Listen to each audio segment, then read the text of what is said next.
what's up, Nope? Hey, everybody, how's it going? Hope you've had a safe and awesome week.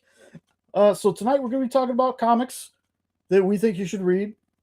Some of these we might have talked about before, but it's been so long since we've done one like this that who knows? We probably forgot about some of the stuff.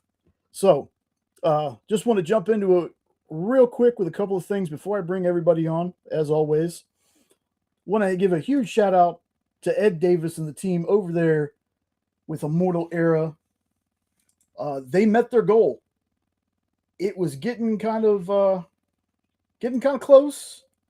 They got 24 hours left for this campaign. They are 105% funded. So be sure you check them out. So we will be getting the book. I'm excited for that. Like, we had Ed on the show a couple weeks ago. It was a freaking awesome time. There's a reason this series has won awards. Just want to say that. There's a reason it has won some awards. Awesome book. We still hasn't launched yet, but you have the O'Hare pre-launch page still up. We are going to be talking about some other bad bug books, including a Kickstarter that just dropped the other day. So make sure you sign up for that pre-launch page right there. Another one that I want to talk about real fast, the Samurai Redneck Zombie Killer. This one is coming from, I guess, a new group, but not new to us. Comic Soup, which has our buddy Alan Dunford and Kit Wallace, is a part of this. I'm going to post the link to their Facebook. Now, you got to be careful because I need to talk to Kit or Alan. They have a Comic Soup link on one of their pictures, but it takes you to some random Instagram page that I don't think they're affiliated with. So make sure you click the Facebook link right there. So, pretty exciting stuff. On the EXP this past week, we had Jeremy Hahn, writer of The Beauty, which is an FX show, on. Talk about a couple of books, the Folk of Dooney Hill or Dooney Hollow, a new horror series that he's working on.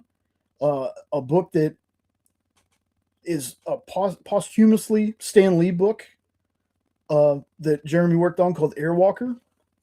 Fun time. Tuesday we had Trish Forstner on. We're going to be talking about one of the books she's worked on later on when we talk about these comics we think you should read. Hey, Lyle, what's going on? Let's see. Let me search. I know I got Lyle's YouTube in the description, or it should still be there. But just in case, folks, make sure you check out Big Lyle talking about comics that I've never seen or heard from before. But it's always cool to have some information on stuff I've never known about. So very cool stuff there. And without further ado, let me bring on the other head of the Hydra.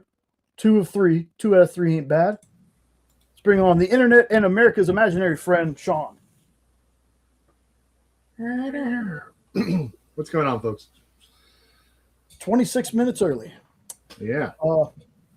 Shit. Of course, So, I gotta go get my drink because I forgot my damn drink.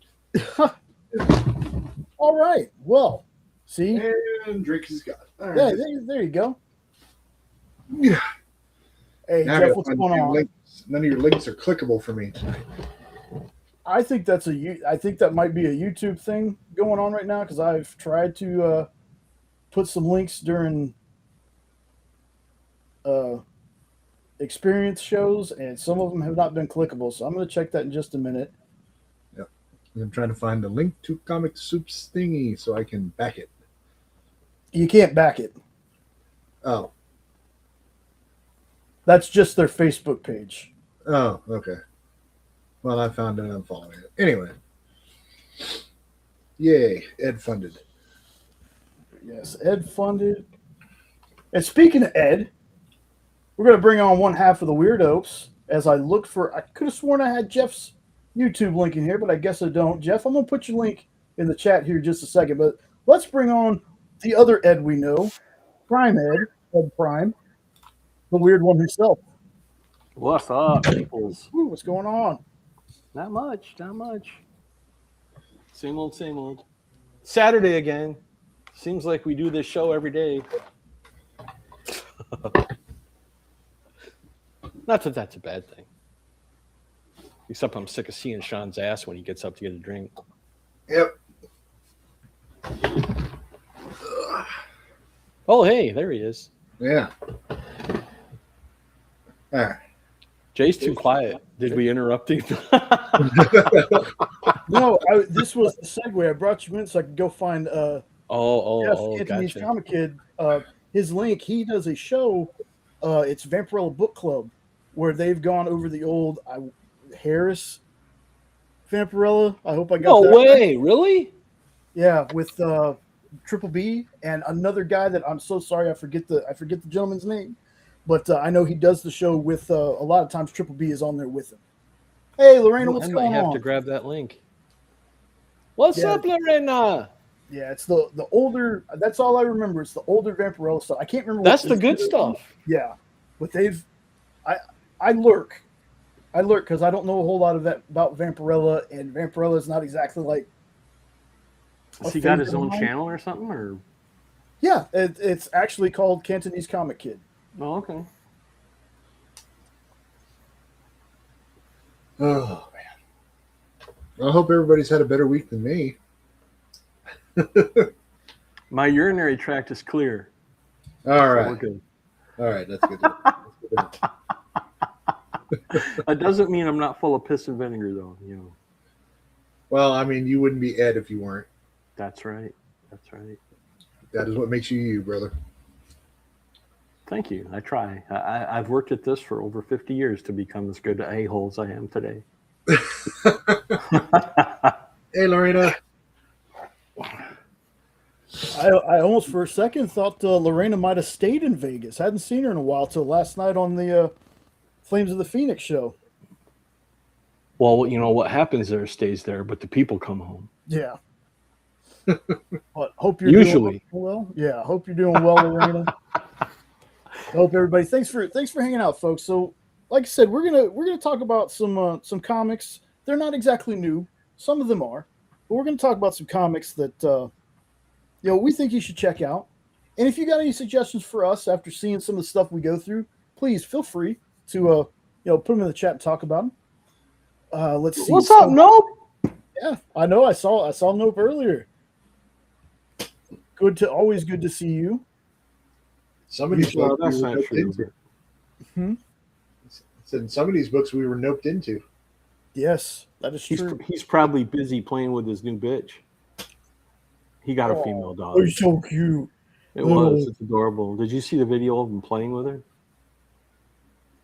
He maybe he only sent it to me, but it was when they first met, and the dog was like all over him, and he was wearing a black shirt, and he looked like he had like a white fur coat on when the dog jumped down. It was great. That's amazing. So, real quick, folks, I know that not a lot of people have seen it, so I'm not going to go too into it. But we did go see Spider-Man Brand New Day at noon 30 on Thursday. We did? Well, we as in the wife and I. I told you not to call me that on air. Well, see, wife wouldn't be the word I would use to describe it. But I can only imagine.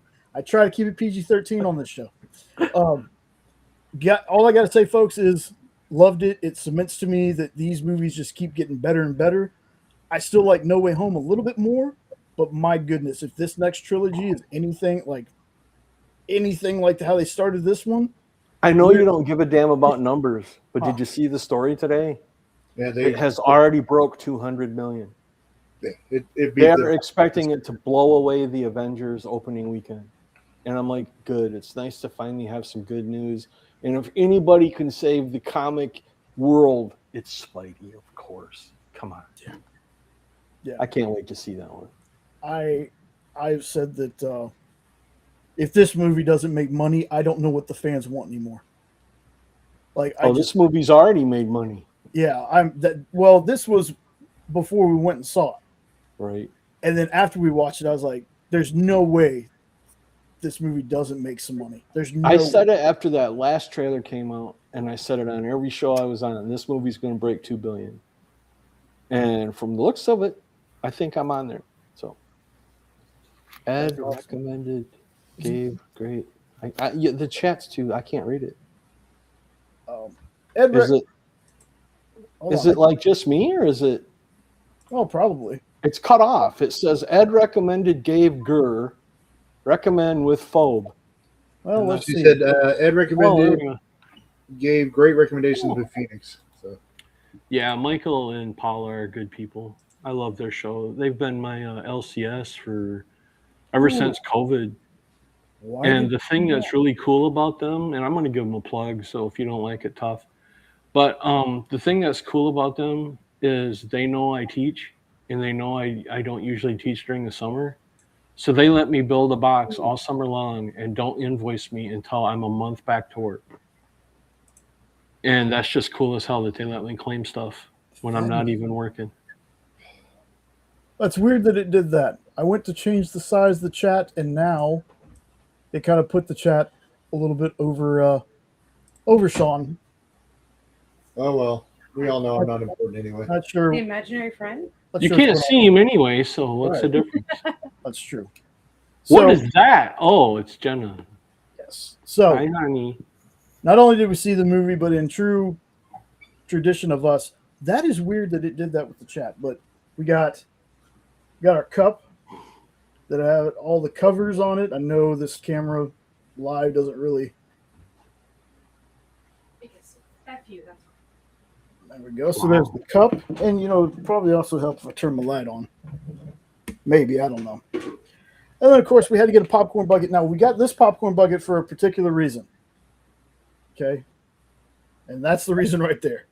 The lid came with that's cool. Little Spider-Man hanging upside down, checking out his phone. Looks like he flipped all over the top of it. No, there's not. There's not, because I'm the only one that's watched it. So you got nothing to worry about. No spoilers at all. We'll be talking about that probably at a later date. But tonight, I just wanted to say that I love the movie, and I don't think so.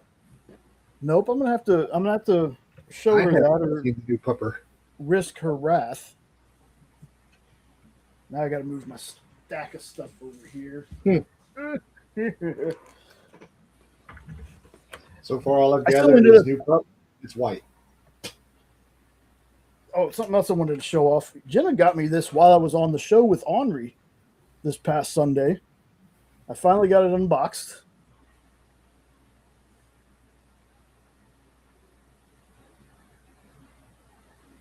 Cupid. I just figured out it was Cupid. I'm like, what the hell is that over his head?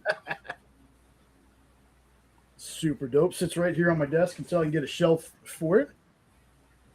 If you would, dude, I'm sure she would love it.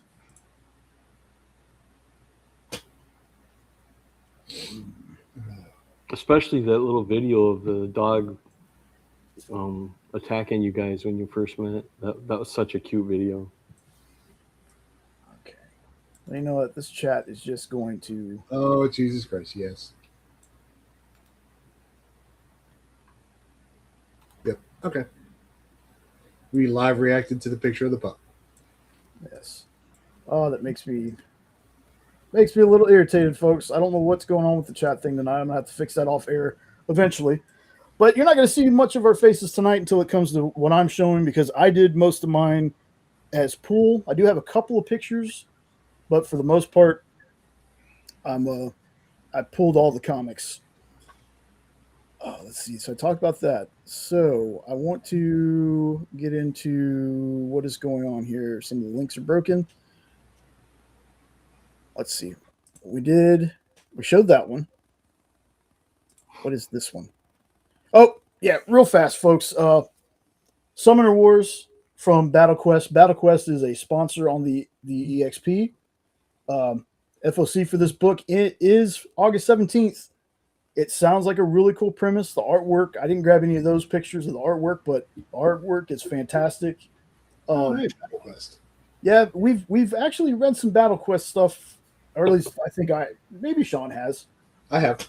Yeah, in the past, pretty solid books. They, like I said, they're a sponsor for the EXP. They're helping get me paid, so I'm going to talk about them here, even though nobody has asked me to. I just show my appreciation. If any comic folks out there see this video or are watching, if you go to the explive.com, there should be a button somewhere that talks about marketing and stuff.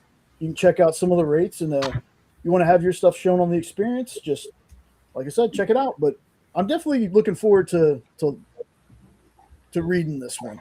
Like, it looks really cool. So there's that. Where are the books? I talked about Spider-Man. Okay, that's what that was. All right, so my first book I want to talk about is actually... Before you do that, though. Yeah. If Battle Quest's website is like it used to be, you can download a couple of their number ones for free digitally to check them out. And let me go grab that link real fast. Let me go... Yeah, because that's how I read a couple of their series, is they had those available that you can download right off the website. Why does Jay not like August 17th? Copy. What do you mean? The little thing going across the bottom, it says fuck August 17th.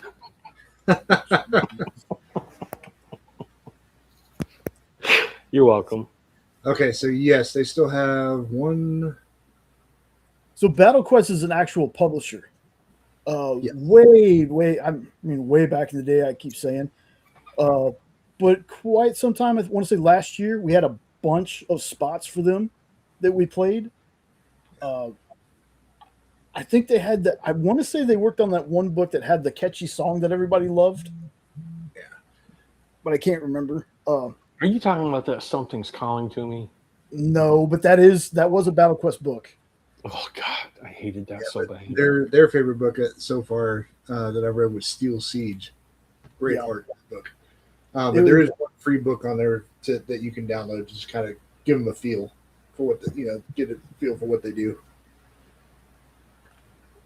Oh, Lorraine, I'm sorry to hear that.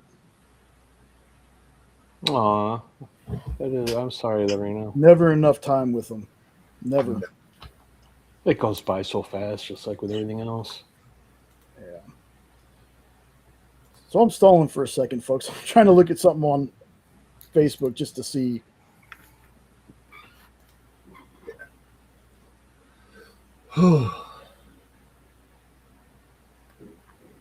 Kind of all over the place, tugging at the heartstrings. Saw some pretty good trailers this week while Jay's messing around for some cool horror stuff coming up. One of them I'm really looking forward to is called Bloody Disgusting. Oh, that looks amazing. It looks like they don't let you know, obviously. It was just the first trailer. And it's opening in October for Halloween. Like, imagine that. Somebody smart enough to release a horror movie in October. But it looks like the little girl's mom is either possessed by something or has been replaced by something. And it's just got a really creepy vibe to it. And it shows, towards the end, it shows the quote-unquote mom contorting her body like possessed Regan did in The Exorcist and stuff. It looks really, really good. And then also coming this fall on, I think it was Prime, is this could either be a good thing or this could really be oh my God, I can't believe they did this thing. Prime is doing a series on Carrie from Stephen King. Mm-hmm. When I first started seeing it, I'm like, oh God, not another remake. But they've actually turned it into a series. So since it's a series, it's got me curious because it makes me wonder if they'll go into parts of the book that the movies, either one, didn't. Because that's actually one of my favorite books. And there's so much more that neither one of the movies put in there. But now that it's going to be a TV show, I'm hoping maybe they'll sneak some of that in, so I'll be sure to watch that. Are you ready yet, Jay? Have I killed enough time for you? Yeah, you're good. I'm just still messing with the chat. I don't know why all of a sudden it's getting weird now. Yeah, we talked about the Carrie TV show a couple weeks ago, I think.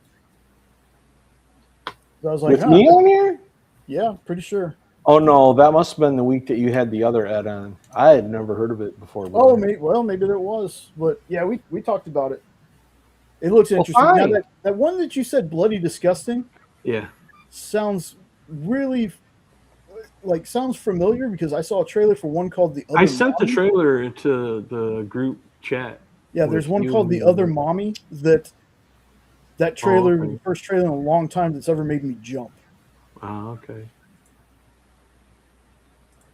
So it's maybe that is the name of it. I think that was the name of it. Because Bloody Disgusting was the name of the site. Yeah. That's right. Yes, Other Mommy. It looks amazing. Yeah, and Lorena, 10,000%. Marissa Tomei is, she's fire. Marissa Tomei is fire. I loved her as Aunt May. Yeah, I'm still not happy they killed her off, but oh well. They didn't have an uncle to kill off, so. I'm telling you, I think people think that it's just a nostalgia bait for me why I love that movie, and it's not. It's because No Way Home feels like the actual Spider-Man origin. Nobody knows who he is. He lost his aunt instead of his uncle. Yep. Yeah, super good. Okay, so let's get on to the. You know what I'm going to do first instead of getting to the books. I'm going to do. Actually, Lorena, not to interrupt Jay, but he asked me to interrupt him, so I'm going to interrupt him. Mm-hmm. Actually, Lorena, I love Spider-Man. He's been my favorite forever, and that first Tom Holland Spider-Man movie is not that it's bad, but it's the least interesting of all of them. So you've seen the lowest one on the totem pole. They get better as they go along. So if the only reason you've only seen the first one was because you thought it was a little boring, I did too. But they get better as they go along. And spoilers for Lorena. Yeah.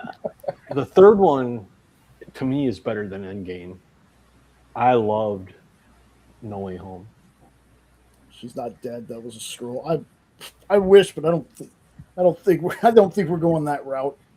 No, she doesn't die. Or something. Yeah. For me, they just get progressively better. I think the third one's the best. Far From Home, I think, was really solid. She didn't die. Her soul went to the multiverse. Yeah. There you go. That's what's it. Let's go ahead and knock this out of the way because I want to talk about this. We're switching it up. I think I'm going to start doing this from now on. Let's talk about the book that was on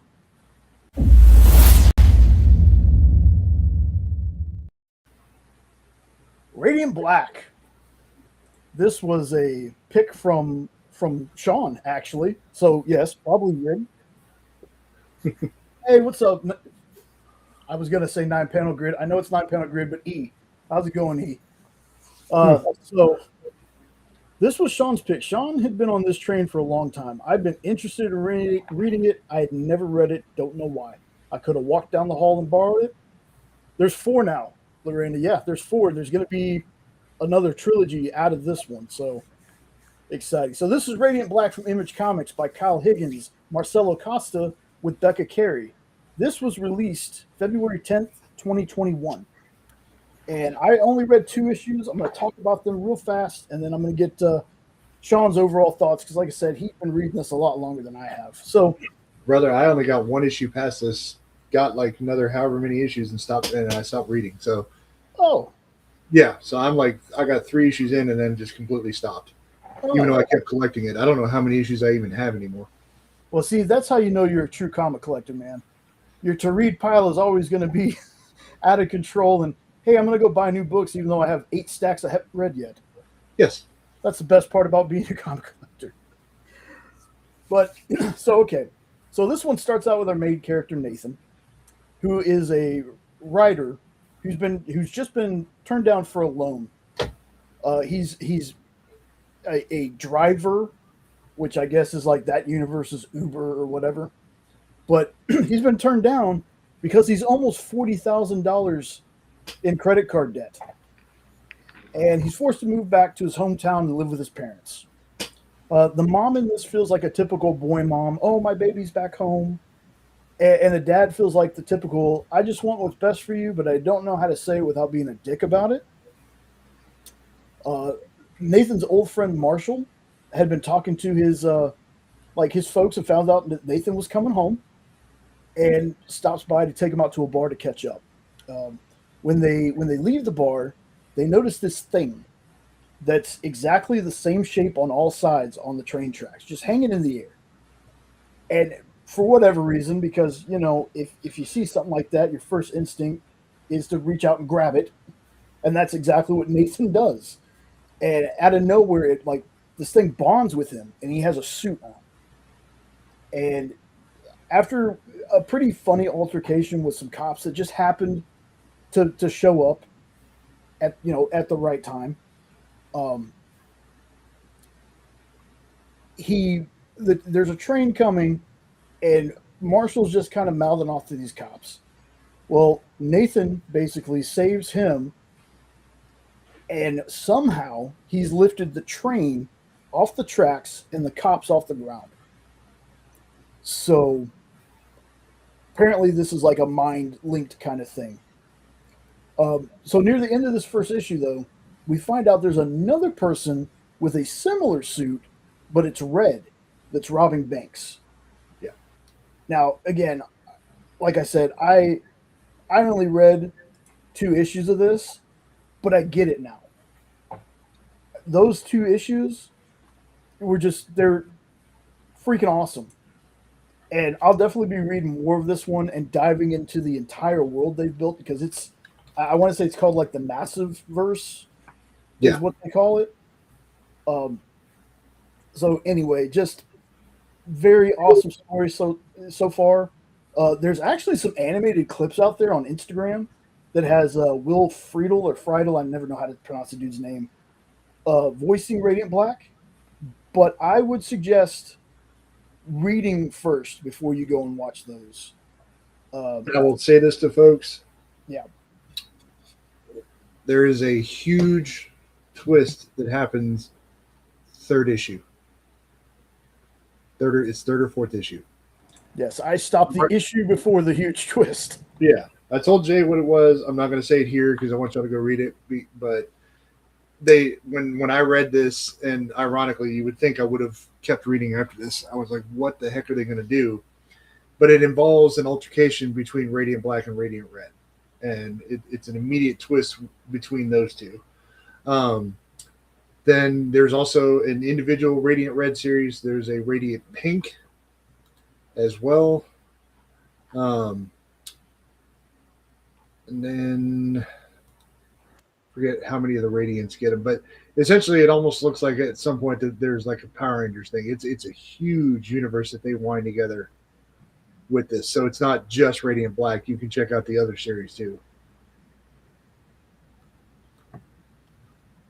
You know what's funny is I have I think 4 issues of Radiant Black, but I've never read them, and I'll tell you why. And it's because I made friends with a artist on Facebook, and he was doing Remark sketches on covers, and just randomly sent me some, and they were of the Universal monsters.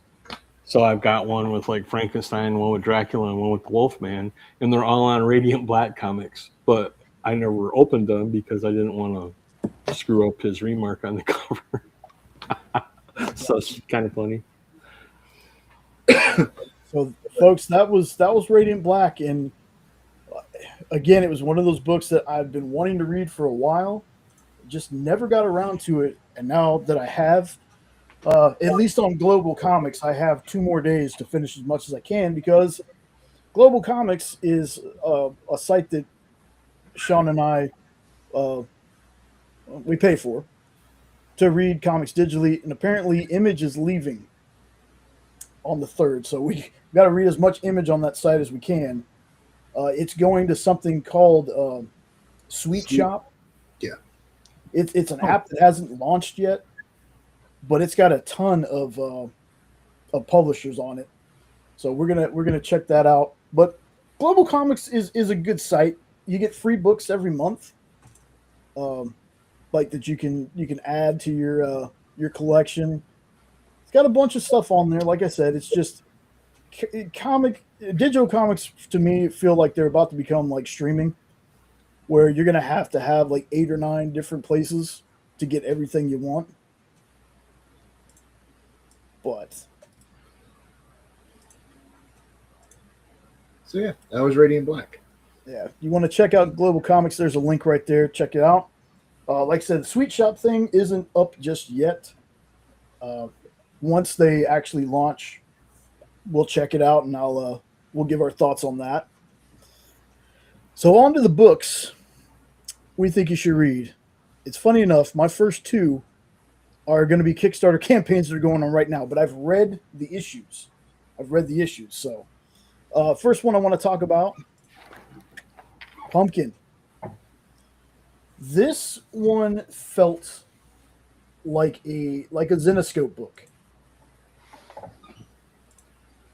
but is this still on Kickstarter right now, or this is already over? No, this literally just started. That looks amazing. Yeah, it's a good book. This is from Obscura Comics. You might have heard Triple B on his show talking about some books from Obscura. Jenna found this one time during one of her, which she used to do the Space Cadet show. They were doing a Kickstarter thing where they were just looking through Kickstarters. She found this. We ordered it. We both really enjoyed it. Like I said, the art is fantastic. It feels like a Zenescope book, but different in a way that, and I'm not hating on Zenescope, but I think it was a better written story than if this would have been a Zenescope book, if that makes any sense. But no we only read... No fish people? No fish people. So this is one of those that we read the first issue. We could have collected the rest of it off Obscura Comics site or Sun Kumanaki's site, but we just hadn't gotten around to it. So we ended up backing this the other day. So basically what this is a story of a girl who gets killed, and she comes back as this demonic kind of, I don't want to say pumpkin queen because that's already taken, but kind of like a pumpkin themed revenge kind of thing. It's again, I'm not going to explain it right to you folks, but it's a bloody revenge story. So is it kind of like a I Spit on Your Grave kind of thing? Well, not exactly, because it's without that part, but yeah. It's a revenge against people that she trusted. Gotcha. I don't want to get very spoilery with it. I know that is this an NSF whatever, or is it friendly to leave alone? Well, I wouldn't say friendly, but I don't think there's any nudity in it or anything. Okay. It's been a while since I've read it. It's just the fact that we saw this drop the same time as my next book, and I remember really digging the first issue. So again, not the best way to tell people, hey, you should read this book. But if you're into Zenescope and that kind of really good Zenescope art and just a cool revenge story, a Squash Empress. Thank you, E. That is beautiful. Squash Empress. Awesome. So, oh my god. Oh, jeez. Oh, you guys are killing me. But in the best way. So the next one, folks, I've talked about this book and this creator a lot. Bobby Joe is getting a trade / hardcover. I've got 3 issues of this. I love this story. It's exactly what you think it is. It is a 7. I think the years. I think it's supposed to be 70s or 80s. I can't remember that part. But it feels like a grindhouse movie with this chick from the Appalachians hunting aliens. And it's a wild ride, y'all. It's a wild ride. Murder Mary kind of crosses over with this for just a panel or two. But it's a Scott Wilkie book, folks, and I think we've made it pretty well known how we feel about Scott Wilkie and Bad Bug on this channel. But it's been a while since I've read this one, folks, but I can tell you, if you just want just campy, schlocky, alien hunting fun with just, it feels like an exploitation film a little bit. And she's got a cute alien dog named Merle. Like, again, it's a fun book. It's hard to explain. I do have a review, I believe, of the first Bobby Joe somewhere on the channel. But like I said, this Kickstarter, you can go there. They have their different tiers you can get.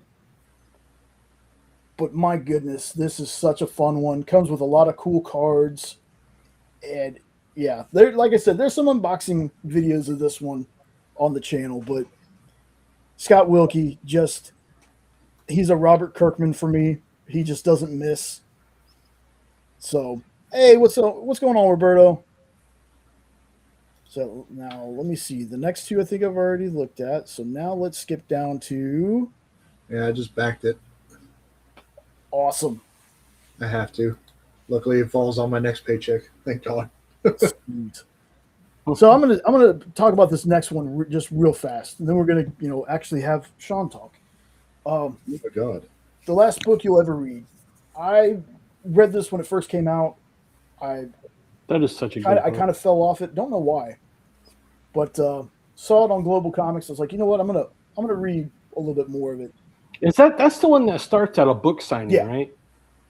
Yeah, I love that book. That's a good read. Good call. Yes, it's so this woman right here, very awesome, Roberto. This woman right here has written a book called Satyr that apparently when people read it, it feels like they become possessed and given to their baser instincts, including, orgies in a bookstore and just killing people and all kinds of craziness. They keep talking about something called the Wilding.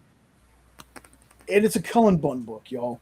Now, for a time, I felt like Cullen might have been writing so many books that he was stretched too thin. This is not one of those books where I felt he was stretched too thin. This is a solid story so far. I think it's like 6 or 8 issues. I'm only on number 4, so I still got a little ways to go. This is a very naughty book on the inside, folks.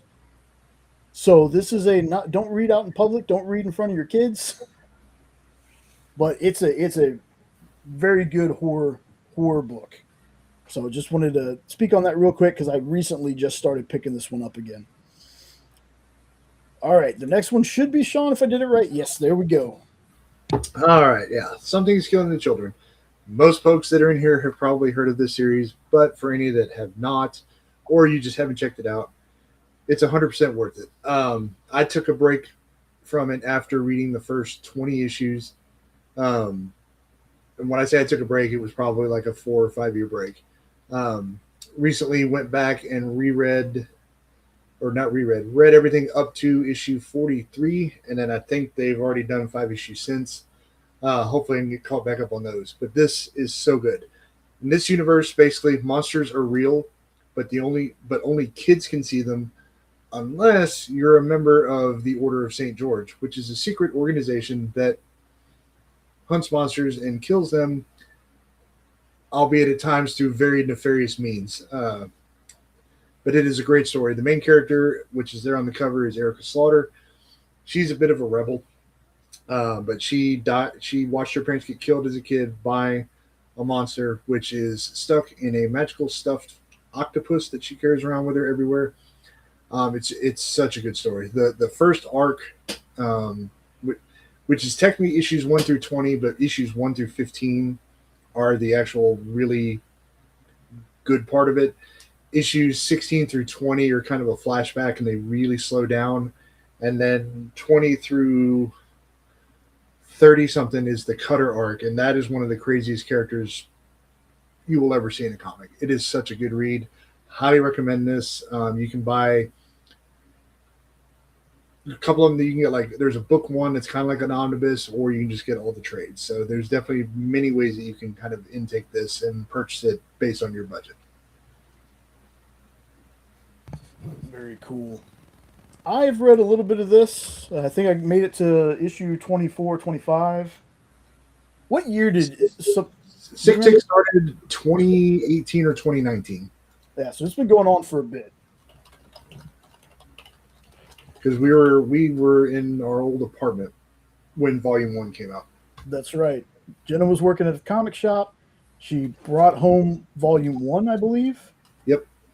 And you and her read it, and by the time I was going to get around to it, she had to take it back. Yeah. So it took me a while to get on it. And nope, I totally get that. There's a book on here that I'm going to talk about that, while I still really like it, I think it should have been another issue or two to flesh the story out more. Yeah, trust me, I totally got that. I got something like that later on the list. 2019 is when it started. So 2019. And it's up to 51 issues at this point. And issue 50 is the one they're doing the big 100 different cover blind bag thing for, I believe. I might jump in on that just for the sake of it. There are other spin-off series as well. House of Slaughter. There's a cool thing that they did that's like a key that tells you all the different masks that are within the Order of St. George, stuff like that. The Codex. Yes, the Codex. Yeah. If y'all really want to follow a channel that is like, she is so into this series and you can really learn a lot, look up Sammy DeMonster. She's a huge fan of the series, been covering her for years. So if you want really good coverage and in-depth stuff on the series, she is the one to watch. Her link should be in the description, but I'm going to post it here too because yes, 1000% agree with Sean on that. Like she's moderated panels for this book. She's awesome. She doesn't know who we are, but she's awesome. Yeah. Very good. We know who we are. That's all that matters. Exactly. Murder Podcast. Yeah, I think that was another Jeremy Hahn book, if I'm not mistaken. I have heard of that book, and I want to read it so bad. Wait, that's the wrong title. Okay. Meh, we're still going to read it.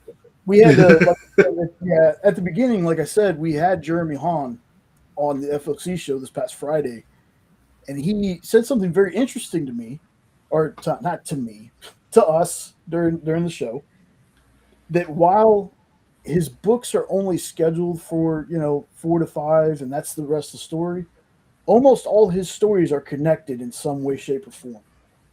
So I thought that was really interesting because the folk of Dooney Hollow looks like it's going to be terrifying. So I'm really excited for that one. All right, so next one I got in my digital, haven't gotten in my physical copy yet. But this is Muscle Mommies from Mars. Holy crap!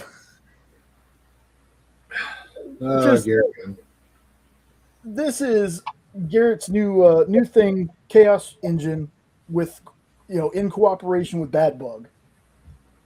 This is Garrett through and through. There are scenes in this book where I was like, all right, Garrett, you really went there. Orgies. There's orgies in this one too. Those Not Afraid. And I love that book too, and I'm 1000% on board with you, Nope. There should have been more of that one. I think that was a Kyle Starks book too.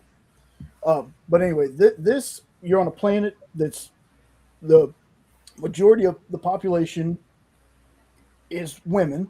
There are men there. Men are just there for snoo though. You have a kind of like a queen. She's called the Mother. And we open up the book with them. There's a tournament going on, like Coliseum, and it's these two just big muscular women fighting, and it's supposed to be a fight to the death unless somebody yields. So you got the queen watching it, and let me tell you about not being safe for work. The queen is sitting there watching, and you only see her from the waist up. And somebody comes in to ask her something, and her cheeks are kind of red. And you're like, what? She's like, hey, the girl coming in talking to Mother is like, there's something that you need to see. The council has been received this message. You have to see it. She's like, these are the games. They understand how important these are and how important it is for Mother to be here. It's like, yeah, but this is really, we got to go. She looks down in the next panel. She goes, okay, that's enough. And she's had a dude in her lap the whole time. So yeah, that kind of set the scene. I got to read this one. It set the scene, and then she's walking through, and again, just a big orgy, just walking through, and this message she finds out is from Earth, which that whole planet believes that Earthlings are worms, that we're beneath them, all that stuff. Well, there's somebody claiming that they're the greatest champion in all the universe. And the population of the planet has started receiving Earth television. And Mother is like, well, then why don't we just kill all the people that have been watching it? And somebody's like, but it's like 60% of our population that has started watching this champion. Come to find out, it's a wrestler. A really beefy, bulky, muscle mommy of a wrestler that is this character that's on the screen right here on the cover. And she has some fans that are trying to get an autograph. It's two brothers. Well, they can't push their way through the line, so one of the brothers like, I'm just going to sneak off into her locker room. Well, when he does that, the women from the other planet, from Mars, it's from Mars, it says right there, from Mars show up to take this so-called champion, and they accidentally take the guy with them. And that's kind of where the book ends. But the funny thing, the parallels between the two is when we get to this character, she's walking through her locker room, and there's people doing bumps of stuff. And there's also a lot of fornicating going on in this wrestling backstage. This is your buddy Garrett? Yes. I love Garrett. I think I'm going to like this guy. Oh, Garrett is the man of a billion ideas, and all of them are freaking fantastic. This one's going to be out there, pure Garrett. Garrett has a book, y'all, called Murder Bukkake. That guy. Yes. Porn stars who die and come back to exact their vengeance. Like, the man has things you never would think to put in a comic book. That's Garrett's brain. And it is, like I said, all his stuff's fantastic. We talk about Garrett all the time. Garrett is a beautiful, big teddy bear of a human being. Such a kind soul. Love him to death. So, yeah, folks, if you get a chance, you can probably check out not right now, but in a few months, they might have it on their site. Bad Bug does pretty well at trying to keep their site updated for things. Like, it might take a while, but if not, this one I feel is so good that we're probably going to get a Kickstarter for issue 2 pretty soon.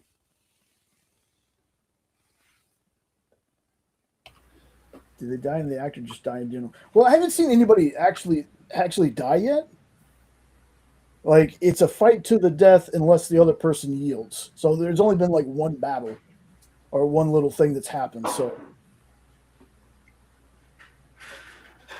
yeah, this one, again, I know it's a Kickstarter one, folks, but if you can find out from Garrett or Bad Bug if there's a way for you to grab a digital or physical copy of this, do it. Because I need somebody else to read this and just assure me that I'm not completely out of my mind. Do they sell digitals? Sometimes, like I said, it just depends. You got to check the site. Okay. Oh, and the other book by him, The Porn Stars. Oh man, Unknown. That's been a while since I've read it. I know that they were killed, but I can't remember if it was the act or if it was just random. I'm gonna have to reread that Unknown, and I will let you know because I have it sitting around here somewhere. I'm gonna have to reread that.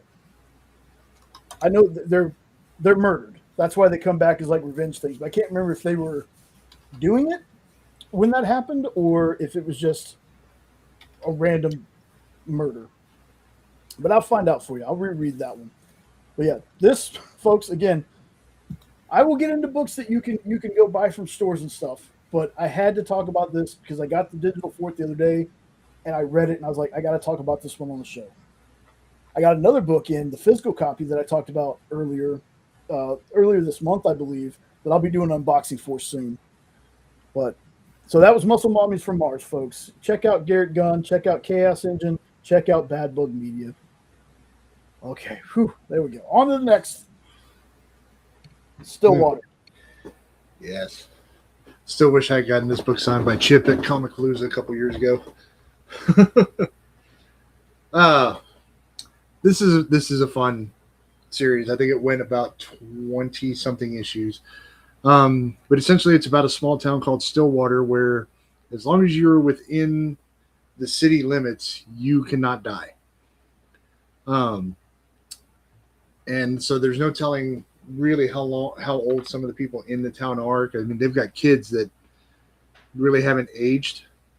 But yeah, and so what happens is, I forget the main character's name, but he gets a letter from his mother to come back to the town, and so he does, and it just unearths this kind of whole crazy mystery because the town is run by just this judge that basically has you've seen these small town stories where the judge has total and absolute power and runs it almost like martial law type thing, but it's so good. But to give you an example of like they can't die, as he's coming into the town, one of the kids just jumps off the top of a building, breaks his leg, and the nurse is just like, just look, kind of gives him that little bit of a slap on the wrist, like you know better. But it's a crazy story. Highly recommend reading this. There is a small side story that I haven't read yet, but definitely check out the whole main line. It gets really dark the later you get into the series. It's so fun. All right, very cool. I remember reading the very first issue of this, and the ending of that, I was like, "Oh crap!" Yeah. Wow. Yeah, great book. Like one of the things that they do, if anybody becomes a big problem, is apparently if you go out of city limits or there's a certain spot you can go to, you can die, and that's essentially what they do. Is they'll bring people out and they execute them. So, like I said, it's a dark, really good story. It's one of my favorite, if not my favorite, Chip Zdarsky book.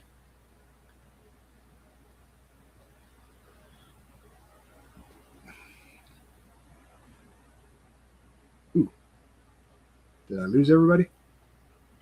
No, you didn't. It's because I don't know how to unmute my mic. No. Now, I know that you didn't get this one signed by Chip, but I think he probably enjoyed the fact that you brought him Silver Coin. Yeah, like everybody there was with Batman, Daredevil, and stuff like that. Yeah, and I put Silver Coin down in front of me, like, oh. So I was like, yeah, I wanted to bring something different. I could have gotten this signed. They would have been real nice about it. I was like, but in retrospect, I should have gotten this signed as well.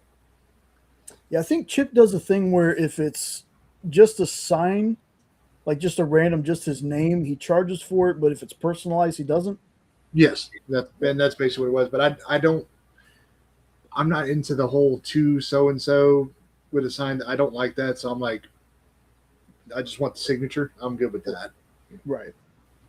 So I got you.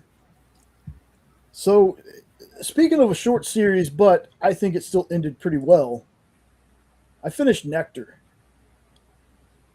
What a fantastic book. Like, the fact that you made butterflies scary is insane. Very gory book. It was a slow burn at first, but it was really good. Yeah, it was a slow burn, and I am kind of good with that as long as there's a payoff. And this one definitely paid off because those following issues, just ramped it up. I haven't got to see read the last one. Oh my goodness, bro! It's crazy how the divine become the wicked. I'll tell you that. I'll tell you. Oh, that. I don't care if you spoil stuff. I'll forget by tomorrow anyway. Well, it's just in case anybody else who hadn't read it yet. I don't want to spoil it for them, but it really shows you that, especially in those days, the good people weren't always good. The ones that are supposed to be the good and the righteous aren't always the good and the righteous. You got that right. So, yeah, fantastic book, folks. If you haven't checked it out, I know that there are some folks that didn't like it. They thought it was dumb because it's dancing and butterflies. This book is, I will tell you it's great, but I will also tell you, read it for yourself, form your own opinion. This could be something that if you listen to a reviewer who you trust, and there's plenty of them out there that I trust, but I disagreed with them when it came to this book. I thought this was fantastic. So do yourself a favor, check out Nectar. I'm hoping that there's going to be more. I think there is. It does kind of end, but the end leaves it open. So if this is all we get, then that's all we get. But if they decide to go on with it, they didn't paint themselves into a corner. So this. Well, you all know how much I love horror, and I was into it. So yeah, give it a try. Yeah. So this next one is one I've also wanted to read for a long time, and eventually I'm going to get to it. This one is Middle West from Scotty Young and Jorge Corona, I believe. Such a good series. I've never heard of this one. Middle West? Oh, so good, bro. It is so good. Did we lose Jay? No, this was Sean's pick. Yeah. Oh, nobody was talking. I'm sorry. Yeah, well, I didn't know either. I didn't know if we were both talking about this. That's why I haven't said much. But the main character's name is Abel. It basically starts around a violent storm levels his town, and you basically follow Abel, and he's got like a companion with him. It's a fox. But I'm trying to remember. It's been so long since I've read it, and I apologize, folks. I picked a list of books that I haven't read in a while. But he's essentially, I think he's a wizard, if I remember right. Fuck. Yeah. Unfortunately, you're gonna have to skip over this one, Jay, because I don't remember it. Okay, but it's a Scotty Young book, folks, and it's written by Scotty Young. And I've said this a billion times. People should get sick of it, but too bad. As much as I love Scotty as an artist, I love his writing that much more. Scotty's a fantastic writer. I have not even read this. No, I didn't read this yet. Sean read it, but it was a while back when Sean read it. Unfortunately. That's okay. It happens, folks. It happens. There's going to be plenty of stuff on here that I probably forgot too. But if anybody has read Middle West, let us know in the comments what you thought about it. We'll move on to the next one. I don't think I finished this. I think there's one more issue. I am so shocked that nobody else really talks about this one. This has been bloody, gory, disgusting, and a good story. But I don't know. It just feels like I'm the only one that likes it. So everything I thought about this book was wrong by the time I get to this issue. And it's not really spoilers, but I'm going to tell you what I thought was going to happen was the tropey split personality. Until somebody else saw Luther, which is this dude with the knife hands. But there's much more to this character of Luther than just a demon. And when you find that out, they really do a mind screw on you with this book about what happens. So I'm not going to get too much farther than that. Just know there's a lot of death, a lot of murder, a lot of literal and figurative backstabbing. Again, I don't know why more people haven't hopped on this one. I know the first issue was very short. That's one of the criticisms I heard, was the first issue was really short. This might be one that I would tell you, wait until it's done and just read it all at once. There are some books that do better that way, in my opinion. For me, every issue's been a banger. Yeah, this is just, again, it's one of those, how are people not talking about this book? It does a little bit. It does a little bit, especially with this cover. The character is gnarly looking, though. It really is. Luther is a gnarly looking character. Kind of like Edward Scissorhands, except they're knife fingers. And again, folks, give this one a shot if you're a horror or mystery fan.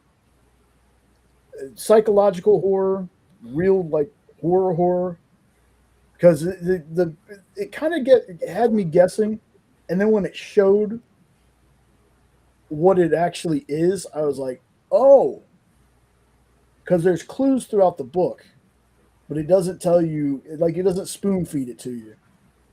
But Pretty Hate Machine from Mad Cave. Again, I think it's a fantastic book. I'm hoping that maybe once it's wrapped up, more people will give it a shot and be like, wow, how did I miss out on this one?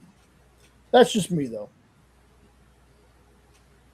Let's see. Next one we got on here, Mr. Easter. I love Kit Wallace. This is literally all, it's written, drawn, colored, lettered by Kit Wallace.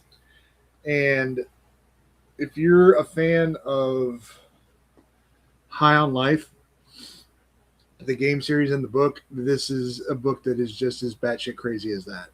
Mr. Easta is a bounty hunter, and he's got like a parasite in one of his hands that basically he can create weapons as he pleases, and he comes up with some really cool guns throughout this. But it's just a crazy tale about him bounty hunting, and then someone's basically trying to kill him, and it's just, the whole book looks like what you see on the cover.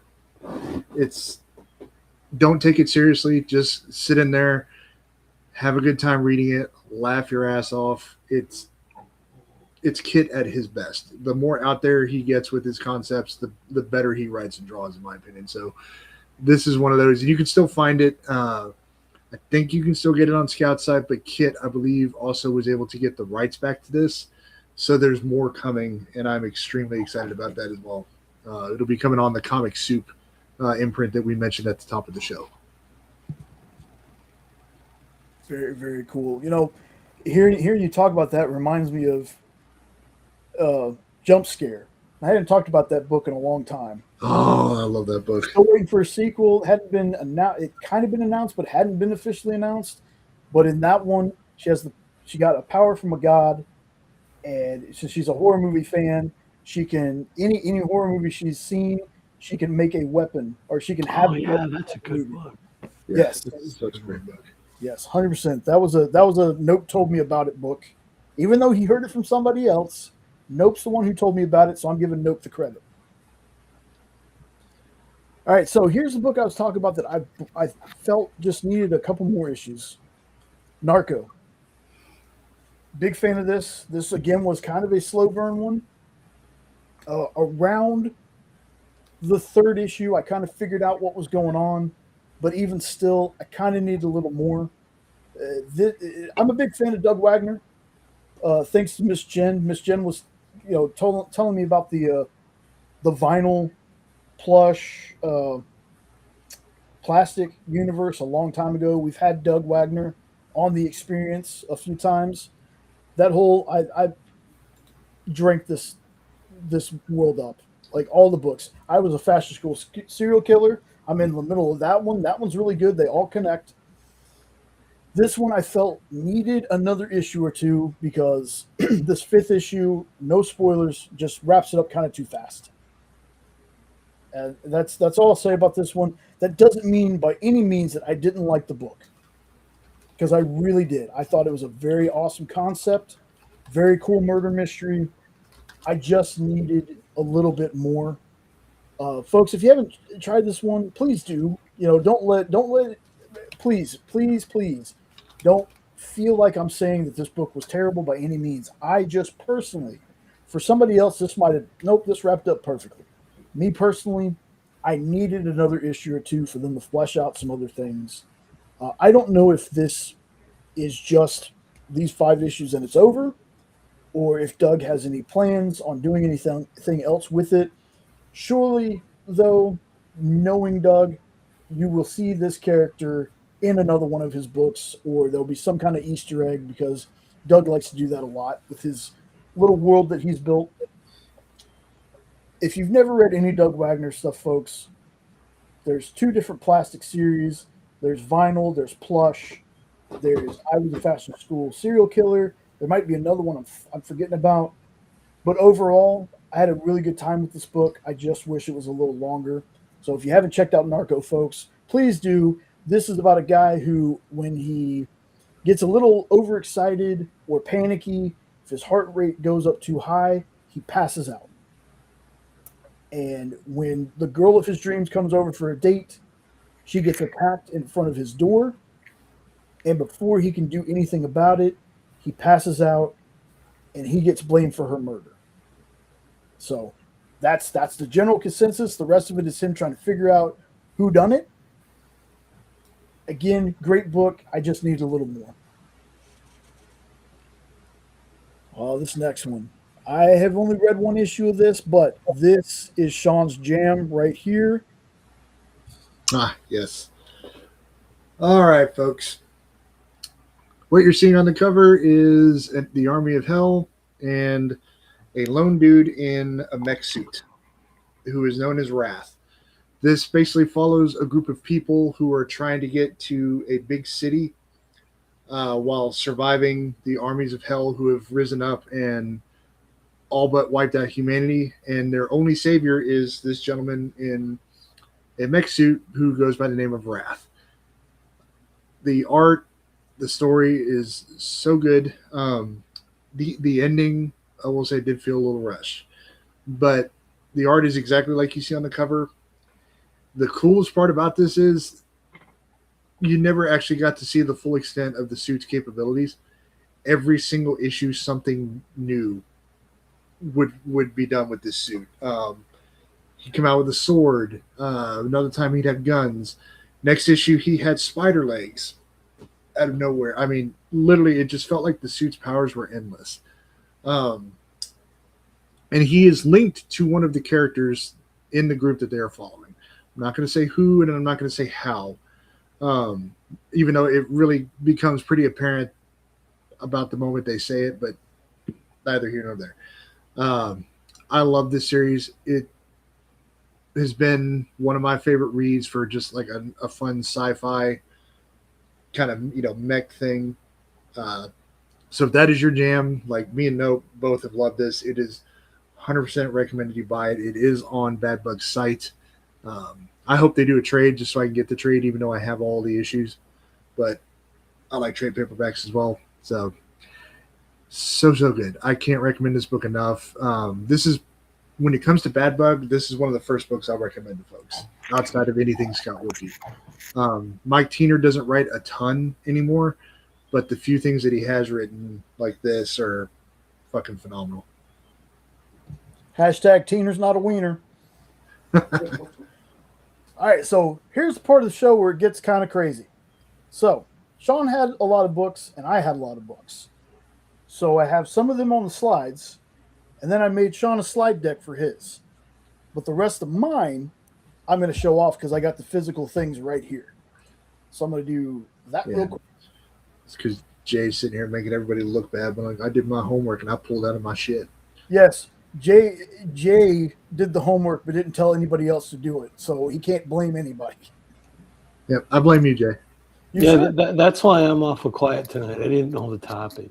Yeah, that's nobody's fault but mine. So this first thing I'm going to do before we get to Sean's books is it's going to be Sean. Do you know that answer? Yeah, go ahead and talk. I'll answer him via. Okay. Yeah.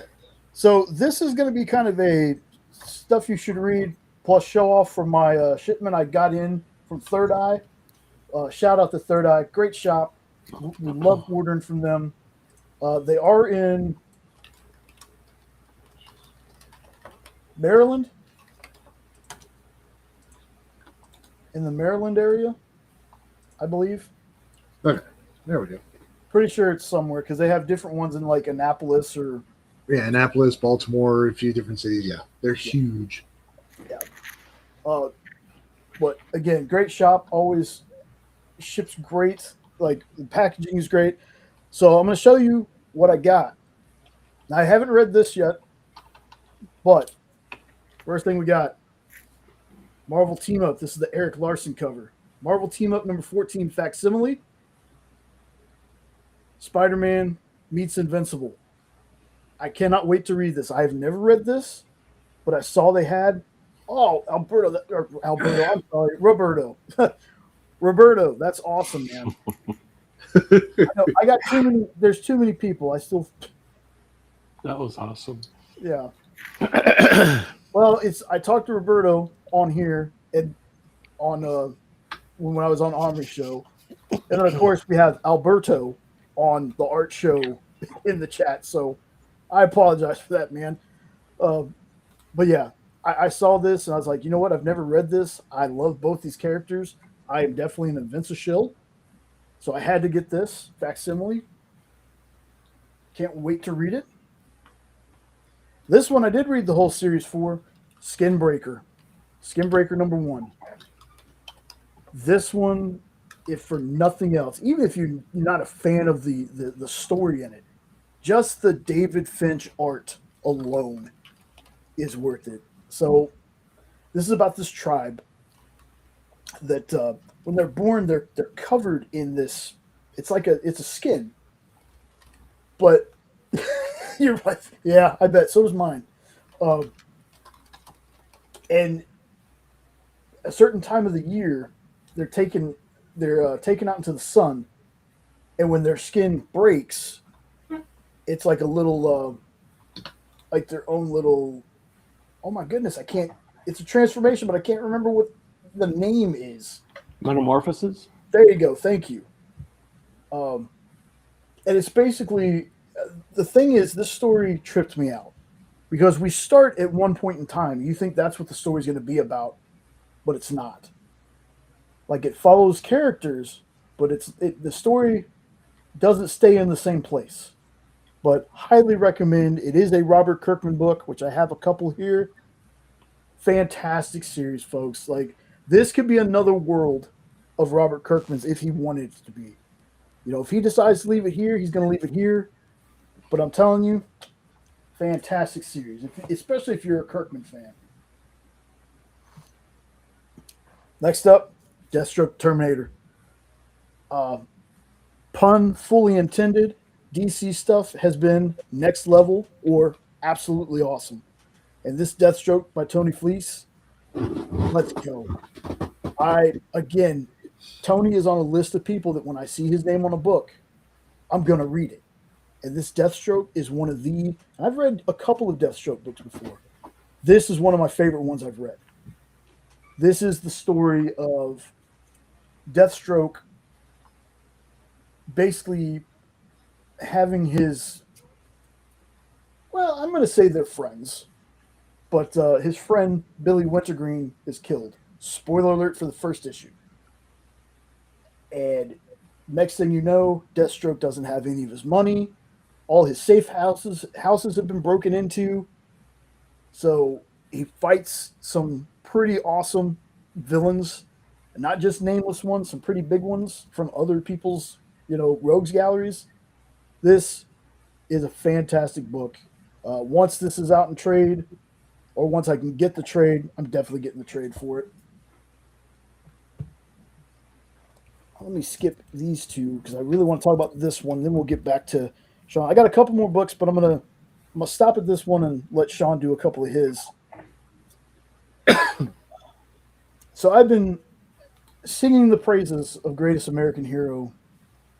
Literally, I sang the theme song with Miss Jen on Tuesday. So the free comic book day of Greatest American Hero was just everything I wanted to be and more. And I said this a lot too. I'm mostly an A cover person. Like most of these covers, if they're not A covers, it's just because Third Eye didn't have them. But this and one other book that I'll get to later are the reason I made this order. There was an homage cover I had to have. It was an homage to Action Comics number 1. And I was like, Greatest American Hero, Action Comics number 1, I got to get it. So I did. And that's why I just now recently got this package in, because it was waiting for this one to come out. So Tuesday, when Miss Jen was talking about it, I had said something about, yeah, you know what cover I got? And she guessed it, of course. She goes, yeah, you might not be getting it, because that day there was an email sent out that there was an error on the cover. Now, when I looked at the cover again, I was like, oh, there's 4 wheels on the car still, but still a wheel bouncing off, like, you know, the original cover for Action Comics. I was like, that's not too bad. Well, fortunately for me, my stuff was sent out before that email came out, so I got the error cover. The tires, that's not the error. I'm going to hold this up as close as I can, so see if you can see it. There's a cape on the back of the car. And for most people's best guesses, what happened was the cover artist was using this as a color reference to the cape that's down here and forgot to clip it back out. So I got lucky, I guess, and got this. I mean, I still love it. I don't know if I'm going to buy the regular copy again, just to have the normal cover. But I just thought you might want to send that one to CGC. Yeah, because you might be one of the few people that actually got it before all that happened, so it might be worth it. Well, you get it graded, then yeah, I know you don't care, but it's like that thing could be worth a fortune. I think it's cool, but like I'm struggling with.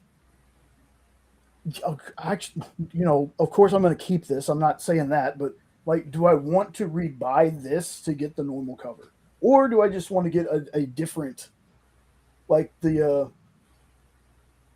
David Mack cover or something like that? I haven't decided yet, but anyway, I had to get it because, I mean, I'm a Superman fan. I love this show. No, it does not hold up, but it feels like being wrapped in a warm hug of nostalgia, okay? I can still watch this show. I love it. Hey, what's up, Stu? But yeah, like I said, when I first saw it, I was like, why is there a cape on the back of the car? So that's super awesome. But anyway, I know I've shown the cover off, but basically this is a story of a older Ralph. Ralph is looking for his son. His son has kind of turned into a shiesty person. He goes to thrift shops and whatnot, and Unknown got one too. Nice. And like gets this junk and then resells it to people saying, "Oh, this was owned by Tiger Woods," or JFK was holding this when he was in the car, or something like that. And you know, Ralph is kind of also having, because he's older, he's having trouble with the suit. And there's a awesome panel in the free comic book day 1, if you grabbed it, folks, that just shows Ralph and all his young glory in the suit. Again, it's not a great show, but it's a show that just always makes me feel good every time I watch it. I think it's on Tubi or Roku channel or even on Prime. Like I said, it doesn't really hold up, but it's so heartwarming and just so good. Like, I love it. And the fact that AMP has made a comic out of it, they're my heroes right now. I love this book. I love this character. So I'm excited to see where he goes from here. I have not cracked this one open yet to read it. I heard it's a little bit different than the free comic book day 1. But I love that free comic book day 1 so much. I loved that show so much when I was a kid. Remember how I told you we had those paint markers that I did that Headless Horseman thing with my sister? Mm-hmm. I had a red T-shirt and I drew the little symbol on there with the paint marker so I could wear it to school. Very nice. That's pretty nerdy, but I've always embraced my nerdness. Yeah. And real I used quick, to get slapped for embracing my nerd. And real quick, since Stu, who his link is down there in the comments right there, make sure you check him out. He does a show with E from 9 Panel Grid and also Nick from Comic Culture sometimes called Ink and Insights. Make sure you check that out. If you guys were I don't mean to, but I like putting folks that we watch, I like putting their YouTube links in the description. And sometimes that accidentally tags them. So I apologize for that part. I wasn't trying to tag y'all, just so you know. I just wanted to have your links in the description of the video. I mean, not that I don't think either one of y'all care anyway, but I just want to let you know. Wasn't purposely trying to tag you to have you come on or anything. Oh, absolutely, Stu. Love you, man. Love watching your channel. Love watching y'all's stuff. Always awesome to see you. All right, Sean. We're getting into the slide deck of your stuff. Then I'll come back and get some of my books. We'll do 2 or 3 of yours, and we'll hop back. You ready? Yep. All right. Chariot. This is a very cool kind of retro synthwave in feel with how the art is throughout the entire book. Essentially what it is you see a secret agent in the car that's on the cover, and then that's the secret agent woman that's right there. She's in a chase with a helicopter and ends up having to drive off a cliff into the ocean. And you would think that she dies, but she doesn't. The main character, who is the gentleman on the cover, works at a junkyard where this car ends up being brought into. And essentially what happened is her consciousness got, essentially for all intents and purposes, molded or whatever, bonded with the car. I guess that's a good word to use. And there is I believe it ends up being her sister or something like that, who's a baddie. They're trying to look and find this car because there's a certain kind of technology, which is what allowed her to basically get bonded to it, that they want. And it is a very, very kind of cool, deep story. It's much more than action. There's also a lot of emotional family elements to it. But it's a super cool story. I want to say that AWA said that this has been optioned to become, I think it's a live action film. It's been a while since I had that discussion with them about it. But they were actually eagerly awaiting, and I never did it, and I need to. They were curious to see who I'd cast to play the characters in this, which, for spoilers, the main character, I chose Wes Bentley, who most recently most people will remember is Jamie from Yellowstone, and Charlize Theron as the secret agent, because Charlize Theron's just awesome, gorgeous, and great in everything she does. But I haven't got beyond that. But those are the two main characters I have done. But if you kind of like that retro 80s, synthwave kind of look, TV shows, books, comics, whatever, this is a book visually that will be extremely appealing with a really, really, really good story. Wes Bentley was also in Ed's favorite Ghost Rider movie. Ah, okay. Really? Yeah, he played whoever the Devil's son was. I can't remember. Oh, God, I hated that character so bad. Oh, Sam Elliott. You hooked me on that one, sir. Yeah, Sam Elliott made that movie for me. Oh, yeah. Well, having the original Ghost Rider on there is cool, too. I got that whole run. Did I ever tell you that? No. Of the original? Yeah, I got the whole run. Nice. Took me 30-some years to get it, but hey, man.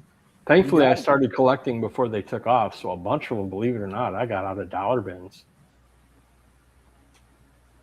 Oh, yeah. Like, Stu, Sean told me about this book so many times, and I love AWA stuff. This is just one of those that I don't know why I haven't read it yet, but I'm definitely interested to read it. Let's see what you got next. There we go. So, in my opinion, this out of the little bit I have read of TMNT, this is the best story that has ever been told in the comics, in my opinion. Spoiler alert, that's Michelangelo on the cover. He is the last remaining turtle. And it basically just kind of follows his journey in as he comes back to New York after being away for a while when his brothers died. And he is fighting Shredder's son, who the name escapes me at the moment, but it's a badass series. The art is so good and much more geared towards mature crowds. I bet kids have probably read it, but teen plus. So much, but this has been so well received that we're going to get a movie of this, and I hope to God that what they do is it's a continuation from the 1990s Turtles movies. They literally use, I don't want the CG. Give me the suits, the practical effects, everything. That's what I hope this becomes. There is a follow-up to this. I forget what it's called, and they're actually fixing to come out with a third one. But 100% you need to read this. I love the Turtles cartoons and movies as a kid. Spoiler alert, the TMNT movie for me is probably my favorite comic book movie of all time. The original two from 90 and 91 or 2. That's why I want this to basically just be a continuation from that universe so bad. But you have to check this out. Producer Kyle from The Experience is probably the biggest TMNT fan I know. And next to Nope. Oh, next to Nope. Okay. Nope. Don't break my heart like that, dude. Don't tell me that. I'm about to quit. I'm serious. Anyway, but they're like, I couldn't find a TMNT book outside of stuff that they would get crossed over with, but their own stories were, for whatever reason, bored me. The Armageddon game one was so fucking boring up until maybe the last 3 issues. But then this came along and it just rocked and it was awesome. So this, in my opinion, if you're going to read a TMNT story, read this. You don't have to have any prior knowledge of the Turtles. Just read this and you will fucking love it. I guarantee it. Yeah, gotta agree with you on this one, Sean. Outside of some, when I was younger, I would get comics that came with tapes that you could play the tape and it would do the voices and stuff while you read along with the comic. I loved it. Yeah, this one though, we got the PDF of the entire thing for in stores this week, a long time ago. And in stores this week was where we were given books, we read them, we critiqued them. There was 3 or 4 of us on it. And me being the slowest one, because I got to take notes on everything. So if I don't, I forget everything. I ended up reading the whole thing. I couldn't stop. So the other books, I kind of was like a minute to skim at them. But this one, I read the whole thing. I loved it. I loved it so much. And I was very sad when I heard that they shelved this to do a different project. But hopefully there's still something out there. Batman and Ninja Turtles, I believe, was Sean's first comic. Batman TMNT, the Tynan run. Yep. And the Ninja Turtles movie was the second movie I saw in theaters. First being Crocodile Dundee. So. Oh, what a good first movie! Exactly. The first movie I can remember seeing in theaters was Batman '89, and then it was the Turtles movie. And I was lying on the floor of the theater with my cousin, watching the movie on the very front row from an angle. Did either one of you two get to experience the drive-in, or was that before you? No, they still have drive-ins. I've just never been to one.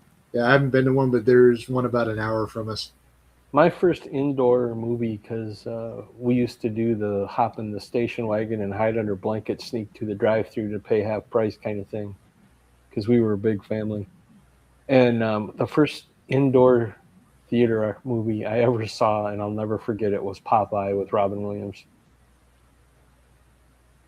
That'll always stand out. Whenever I watch that movie, I remember that day of being amazed that you could go into a building to watch a movie. I love that movie. Oh, me too. It gets so much hate, and It does. it shouldn't. It even got hate when it was released. Yeah. And I'm sorry, for 1979 or whenever the heck it was a while ago, those prosthetic arms and legs didn't look bad. The only thing I wish is that he just shaved his head instead of being a redhead or whatever. But who cares? Was it bleach blonde? I can't remember. It's been a while since I saw it. But I knew it wasn't his hair color. But I love that movie. I just wish there'd have been a little bit more of like the Sea Hag and a little bit more with fighting Bluto or whatever. Yeah. But I can sit down and watch that movie tonight if I wanted to. It gives me the feels. Yeah, it's so good. It's one of those movies like Howard the Duck that gets hate for no reason. Yeah. Yep. All right, let's see what we got next, and then I'll go back to me. We got come on, God Country. Let's go. Yes. Mm-hmm. This was up until a book that we will be talking about later in this show. This was my number one book that I had read for years. And the interesting thing about this one is when I first started reading, Jay will attest to this, I was a snob when it came to art. If I didn't like the art as I was looking through the book, I would not buy it. But for whatever reason, I read the back of this, skimmed the cover on it, and just was interested. And so I bought it, and it ended up being, to this day, for me, still one of the top 3 best comics I've ever read. It follows a family in a rural Texas town. The main character that you see holding the sword on the cover is Emmett Quinlan. He has dementia, very kind of advanced. He gets violent with it and has fits and can be physically abusive. A tornado comes through their town, and next thing you know, there's this giant sword left in their front yard. Well, while he's holding this sword, he's completely normal. He has no more dementia. He's his normal self. He gets to enjoy his family, his granddaughter. And what we learn is that the tornado wasn't actually just a tornado. It ends up being a portal from another dimension. And the sword basically was dropped off, and the owners come looking for it. Let me look up. I'm trying to remember the name of the sword. The sword talks. And it's a great, great story, about family sacrifice and all that, and just how to be a hero. It's one of my favorite books ever. Highly recommend this for anybody. Even if it's not your jam, I would actually recommend it. I just think it might win people over. So, all right. I'm trying to find the dang sword's name. Give me one second. Halifax? Is it Valifax? Valifax. It starts with a V. I was like, Halifax, man. And Valifax is so cool that if you guys ever read another series by Image called Crossover, where they literally take characters from all over the comic universe, not just Image, Valifax is in that too. So Valifax is kind of an important thing. Yeah, I'm hoping he's doing well. Little story before I get on with my next book. So a couple years ago, Jenna and I went to Dallas Fan Expo, and we brought a ton of his stuff because he was going to be there. That was the same time that he had his car accident. Like the day we were going to go see him, his booth was up, but he wasn't there. And it was like a week later when I think Nick was talking about it on the art show. I had no idea that the man had been in a very bad car accident. So hopefully he's doing better. I hope for one day, he's able to come back. unless he's got something in the works that I haven't heard of. But Donnie Cates a fantastic writer. God Country is such a great book. So, wishing him well. He'll never see this, but still wishing him well. And hopefully one day he can come back. All right, so let me get to these 3 books. A book I never thought I would be super into. I knew I would like it, but it's another next level book. The Fury of Firestorm, y'all. Like, this is the Ronnie Raymond version. Now, I didn't know a ton about Firestorm until the Flash TV show, where Robbie Amell, Stephen Amell's cousin, played Ronnie Raymond. And I dug the character then. We got to see the Jason Rush version for like a second. And then they ended with the, I think Jefferson was the last one's name. I think so. But he was a cool character in the show. And then we get to a Jeff, and I always feel like I'm pronouncing it wrong. It's either Lemire or Lemire, written Firestorm. This first issue is a banger, y'all. It's basically him being trapped inside his own mind with somebody else kind of piloting, and they take over this town, and one day they decide, I want everything to be made out of glass. And another time they want people to be this. And it's just, I haven't read past issue 2, but even if you've never read a Firestorm book before, you won't be lost with this. This is just a fantastic series. And for me personally, for my money, DC right now is firing on all cylinders. Outside of the kind of rocky movie/TV universe, in some people's opinions, their comics are crushing. Like, the Absolute line is just bonkers. Absolute Batman is up to like issue 22 or 23, and all the previous issues have at least second and third prints. Your earlier ones have even more. The next level stuff has been just that, next level. More coming. Jonah Hex, Demon. We talked about that last week. I'm excited. Like, don't get me wrong, Marvel's got a few new titles that I'm really digging, and I've talked about those before. The Cap run, the Punisher stuff, Iron Man.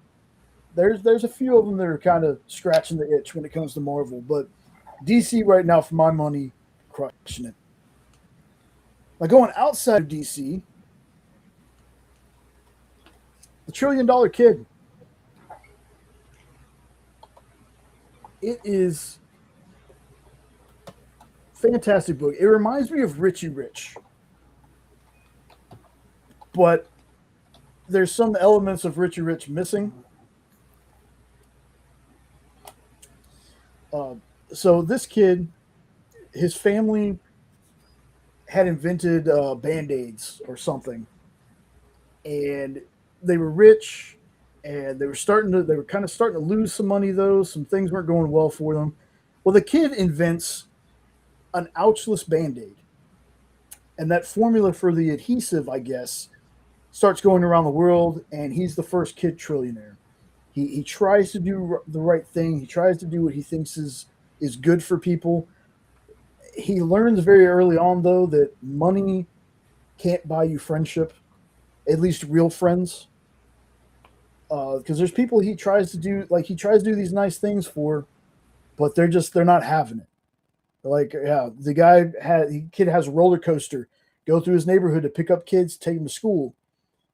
And one of the kids is like, I just don't like roller coasters. You know, at this point, you know, he's going to learn that lesson a little more, that money can really not get you everything, like some people say. But it's a story about family. There's a gut punch in this first issue. When it gets to that point, or when it gets to the part of the issue, when I read it, I just was like, oh man, it really makes you feel for the kid. This kid could easily be a new villain.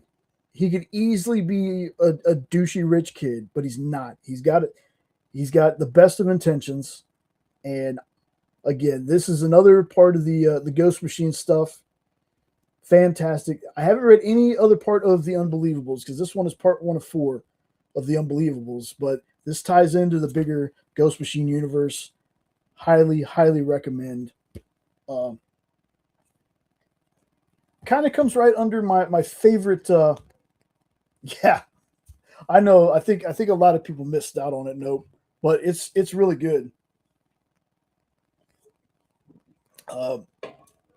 Not exactly my favorite one. Redcoat still holds that honor. Redcoat, as much as I love the art and the story of Rook, I haven't really read too much Geiger. Redcoat is my favorite one. That's the one they're starting their movie world with too. Can't wait till we get more info on that. So last book that I got in from Third Eye, I knew I was getting this book the minute I saw it on League. I was looking through comics coming up in the future. It's a Robert Kirkman book. I'm pretty sure a lot of people can guess what it is. Terminal. I love this book, y'all. Invincible shill through and through. I am Robert Kirkman shill through and through. This is 90s image goodness with a modern twist and a story that just kicked me in the balls of my heart when I read it. I thought I had something figured out. I got to the end of this book, kind of broke my heart when what happened. Again, I'll put in a link for Henri's channel. Henri was gracious enough to have me on his show with him this past Sunday while he was talking books, and I hadn't read anything, but he had me on the show. And when he brought this one up, I had already read it. I had to talk about it. This is my pick of the week. This is one of, like, just for me personally, one of the best things that I've read in a while. I cannot wait to see how this goes. The blind bag for this one, if there are any left, I might actually think about getting one. If there's any left, I doubt there will be. But I got to be careful because Matthias Lewis of Order Up the FOC show on Fridays on the EXP, he had gotten a blind bag, and I think he said he got like issue 7 or 10. So we know there's at least 10 issues of this series, but some of the blind bags will have like an issue 7 or an issue 10. And he goes, well, it's really good, but it kind of ruined. He goes, I probably shouldn't have read it. And I was like, well, that happens. But this is another series that people are kind of on the fence with, it feels like. Most reviews I've seen have either been they loved it or it was terrible. I'm not in the camp of terrible. I think Terminal is a fantastic book. No clue where it's going. And it just, again, it's a Kirkman book, y'all, and I'm always going to be down for Kirkman. So that was all the stuff I got from Third Eye in my order. I only make an order like this every couple of months, but always fun to have. Always fun to get an order in, because sometimes, knowing me, I forgot what I was getting in. So it's like a little Christmas surprise for me. So with that being said, with that being done, let me go ahead and switch back to and let's talk about Pestilence. All right. So the backstory to why I read this book. Right around the time COVID hit, actually. I was at the point where I was getting a little burned out on reading hero comics, and was never the biggest horror movie person, but Jenna was just like, you just need to read horror comics. So she basically every week she would start giving me a stack of trades from their collection, and this happened to be the first horror book I ever read. And I still love it to this day. This book is essentially about the Black Plague, but it is a very different telling of it, because it turns out that the Black Plague wasn't just a disease that killed people. It was like an old zombie apocalypse. And it was sent down, or if I remember right, it's basically the Knights of Templar investigating what the cause of this was, and you kind of learn, I believe, that the Pope was the devil or something like that. I could be way off on it, but it was such a good read and a very kind of cool. It has some historical content to it, but with a nice twist. Art's amazing. They did do like a follow-up story that I think I read, but it wasn't near as good as this original one. But it's just such a fun read. So definitely check it out.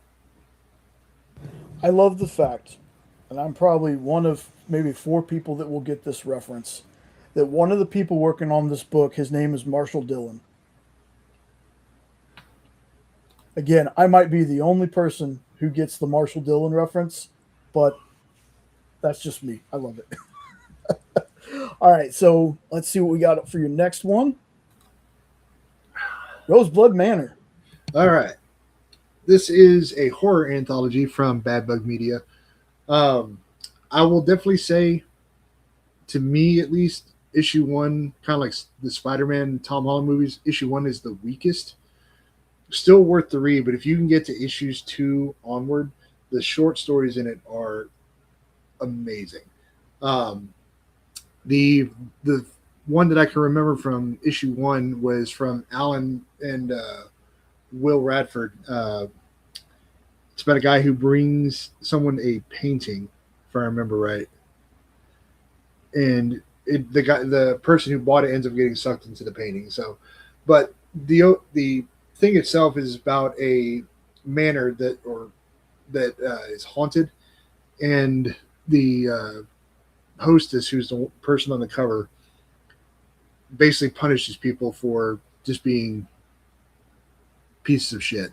Is a good way to put it. Each book has short stories, but there's always an underlining arc that goes through the whole thing that connects each one, which Scott Wilkie was brilliant in how he did that in every issue. That's because it's Scott. He can do no wrong. So if you like horror anthologies and whatnot, this is a really, really good series to jump into the Bad Bug universe with and read. Yep. This is another one that I can't believe I've other than the story of the painter or the painting. I can't remember what the exact name is. I haven't read too much. Yeah, I can't remember the name of it, but yeah, it's Alan and Will. Alan and Will did a story for issues 1 and 2, if I remember right. But their story in issue 1 was the best one. Awesome. So, popping back to this one. Oh, I pulled out some of the big kid books. Spider-Verse. Big old honking thing right here. So, this book, if you enjoy the Sony Into the Spider-Verse, Across the Spider-Verse movies, they're kind of loosely based on this. And I say loosely because in this one, Peter is the main character. But this is, and I'll just read the back to you a little bit. One of the deadliest foes Spidey ever faced is back, but this time he isn't alone. Morlun of the Spider Slayers, or Spider Hunters, I think is what they're called. Spider Hunters. No, that's not what they're called either. Wow, Jay can't read, y'all. Sorry. The Inheritors is what they're called. They're rampaging across the multiverse, feeding on the life forces of arachnid-powered superhumans. So this is them basically multiverse hopping, taking out a ton of spider people. Absolutely, Lyle. Absolutely. Love having you in the chat. Love having you on the EXP. And the fact you have a channel, you're doing something that I don't think a lot of people are doing, is fantastic. I don't think anybody is talking about the comic stuff you are.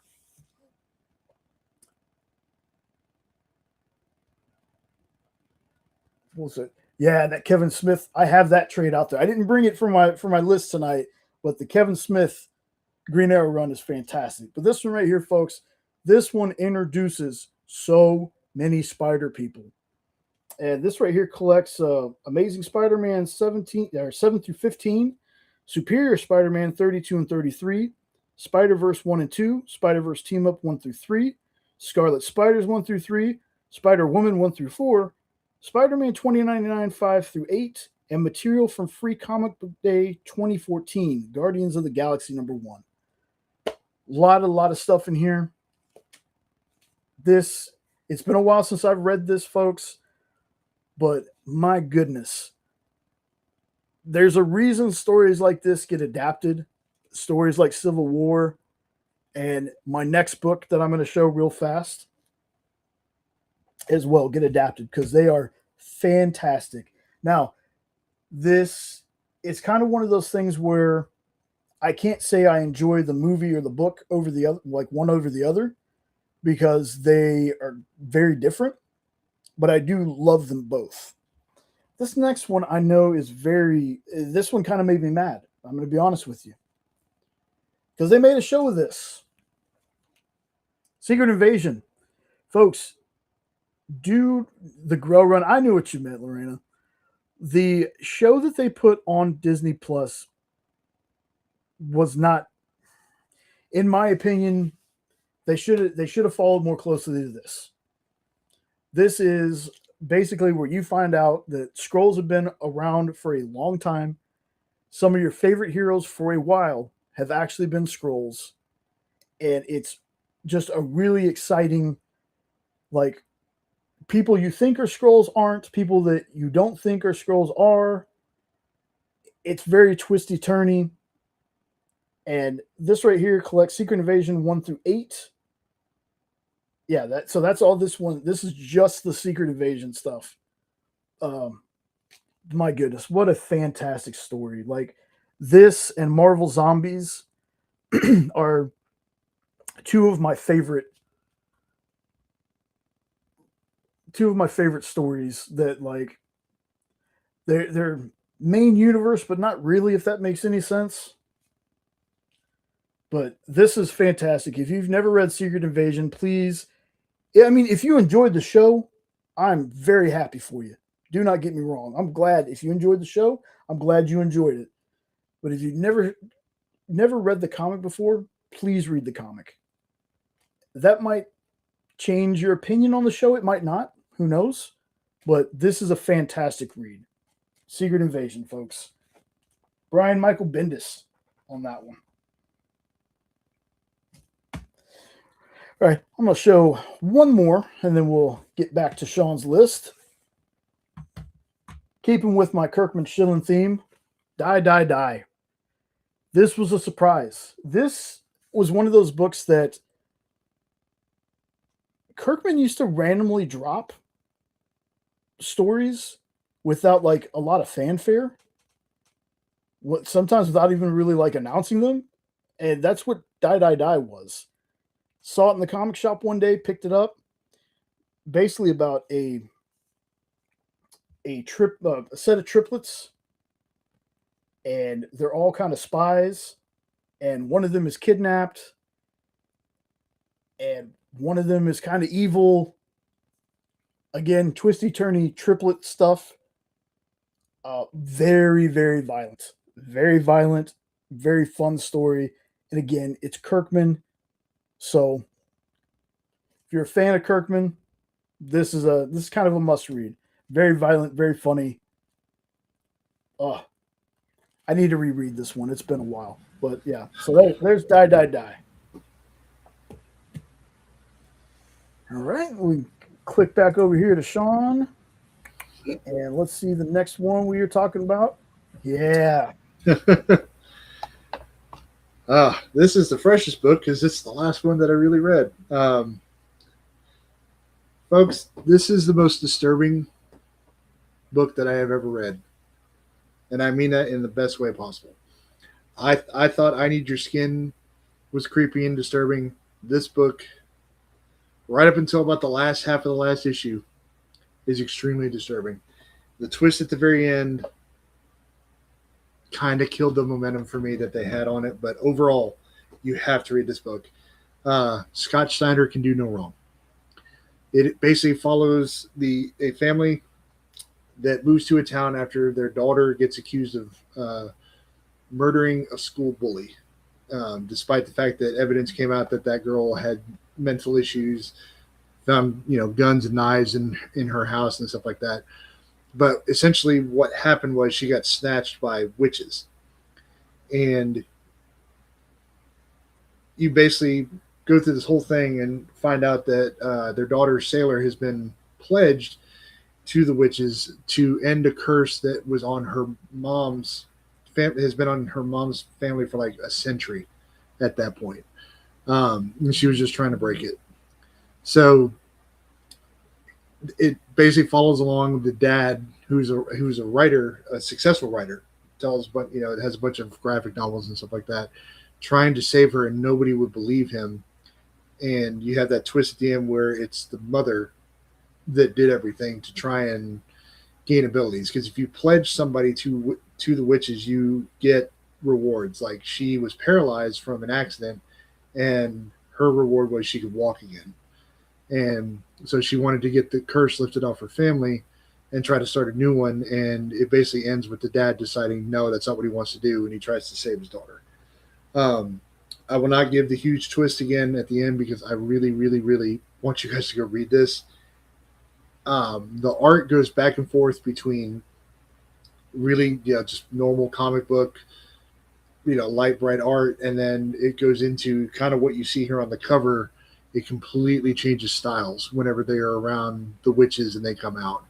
And it's very cool because sometimes you'll see it on the same page where it'll go from one thing right to the other. This is my pick of the week because this is the last real big read that I did. So if you have not checked this out, you need to. It's one of the best horror comics ever written. I'm in total agreement with you. I had read this, I think, last year, and I did like a little short on it to talk about, horror comics you should read. Yeah, this one, and trust me, folks, when Sean says he doesn't want to spoil the twist, the thing with the mom isn't even the biggest twist. Nope. So all right, let's see what you got next. Hey, this looks familiar. Yeah. This is my Christmas gift many moons ago. This was also the very first Kevin Smith comic I ever read. And now I understand why people say that Kevin Smith is such a brilliant writer. This is one of my favorite Daredevil stories for my favorite comic book hero. For anybody who doesn't know, Daredevil is my favorite comic hero of all time. Essentially what this is it's Mysterio is basically dying. And he wants to do one last thing and torment one last person. And he knows that Spider-Man would see through all of his smoke and mirrors that he does, but Daredevil's blindness and whatnot kind of makes him a perfect target for some of what this does. And he screws with him the whole time. God, I'm trying to remember a little bit of it. I want to say that he's still reeling from like Karen Page's death in this. And then the big thing that he messes with him is like it's a child of Jesus Christ throughout most of this. And it's this just kind of what is the word I'm looking for? Psycho something. Psychosomatic? No, what is the word I'm looking for? It was how I described the Star Trek episode today, but damn it, psychological thing. But it's just this huge kind of psychological journey of watching Matt kind of go through very deep, dark parts of his mind, wondering if he's crazy. And then you get the twist at the end of the book where it's been Mysterio playing with his mind the whole time. So this is, for me, is a must read if you're a Daredevil fan. Along with, I'll give a small shout out to Daredevil Yellow. That's another really good one. If you haven't read that one, that's basically real short. I'll give you a twofer. That is Matt writing letters to Karen Page, and that's the origin of him going from the yellow suit to the red suit. So he's writing letters and recounting. He's telling Karen that he's Daredevil, and recounting, tales of him in the yellow suit, and then how I think it's a suggestion from Karen as to where the red suit comes from. So it's a really cool deep dive into Daredevil on that one. So there's my twofer. Nice. Well, since you did a twofer, I'm going to do a threefer. No, I'll go ahead and I'll pop on and I'll do a little twofer and come back to you because I think you got quite a few more books left than I do. Well, we'll see. So, Kick-Ass. I can tell you this, folks. If you've watched the movie, you definitely don't know the book. It is, I don't want to say vastly different, but there are some key differences from the book in the movie. So you have this guy named Dave Lazowski, and he's just a nerdy kid who, out of the blue, just decides, I'm going to buy this, this diving suit or whatever it is. I'm going to become a superhero. Well, his first time out, he gets badly beaten, stabbed, and put in the hospital. He loses a lot of nerve feeling, and he's got some metal parts in him, like, metal rods and screws and stuff like that. Now, I won't go too far into it because it's going to start sounding like the movie. But there are things that happen in this book, man, that it's Mark Miller. I'm sorry. It's actually pronounced Miller. That happened in this book that I'm like, this feels more like what Dave should have been like in the movie. Like, the tropey guy gets the girl. That's the only spoiler I'll give you, folks. Wow, does he not get the girl in this one? But there's Kick-Ass 2. I want to say there's like a new Kick-Ass, but I can't remember what that one's called. I loved that movie when it came out. I loved it. I loved it to this day. These comics are great, and neither one ruins the other for me. So if you've never read Kick-Ass, but you've seen the movie and you love the movie, I'm telling you, if you can, give the comic a shot. It is fantastic. When I saw Kick-Ass, I didn't even know it was a comic. I didn't either. And I love that movie. The first 5 minutes when Nick Cage pulls up the gun and shoots his little girl, I'm like, what is this? Yep. I love that movie. Yeah. And so would you say the book is better or as good, or? It's really hard to say. I think the book might be a little better. Okay. But I think the movie handled some elements of better than the book did. If that makes any sense. Did you say there's a third one? Yeah, there's a. I never saw the third one because I think there's like a into that too.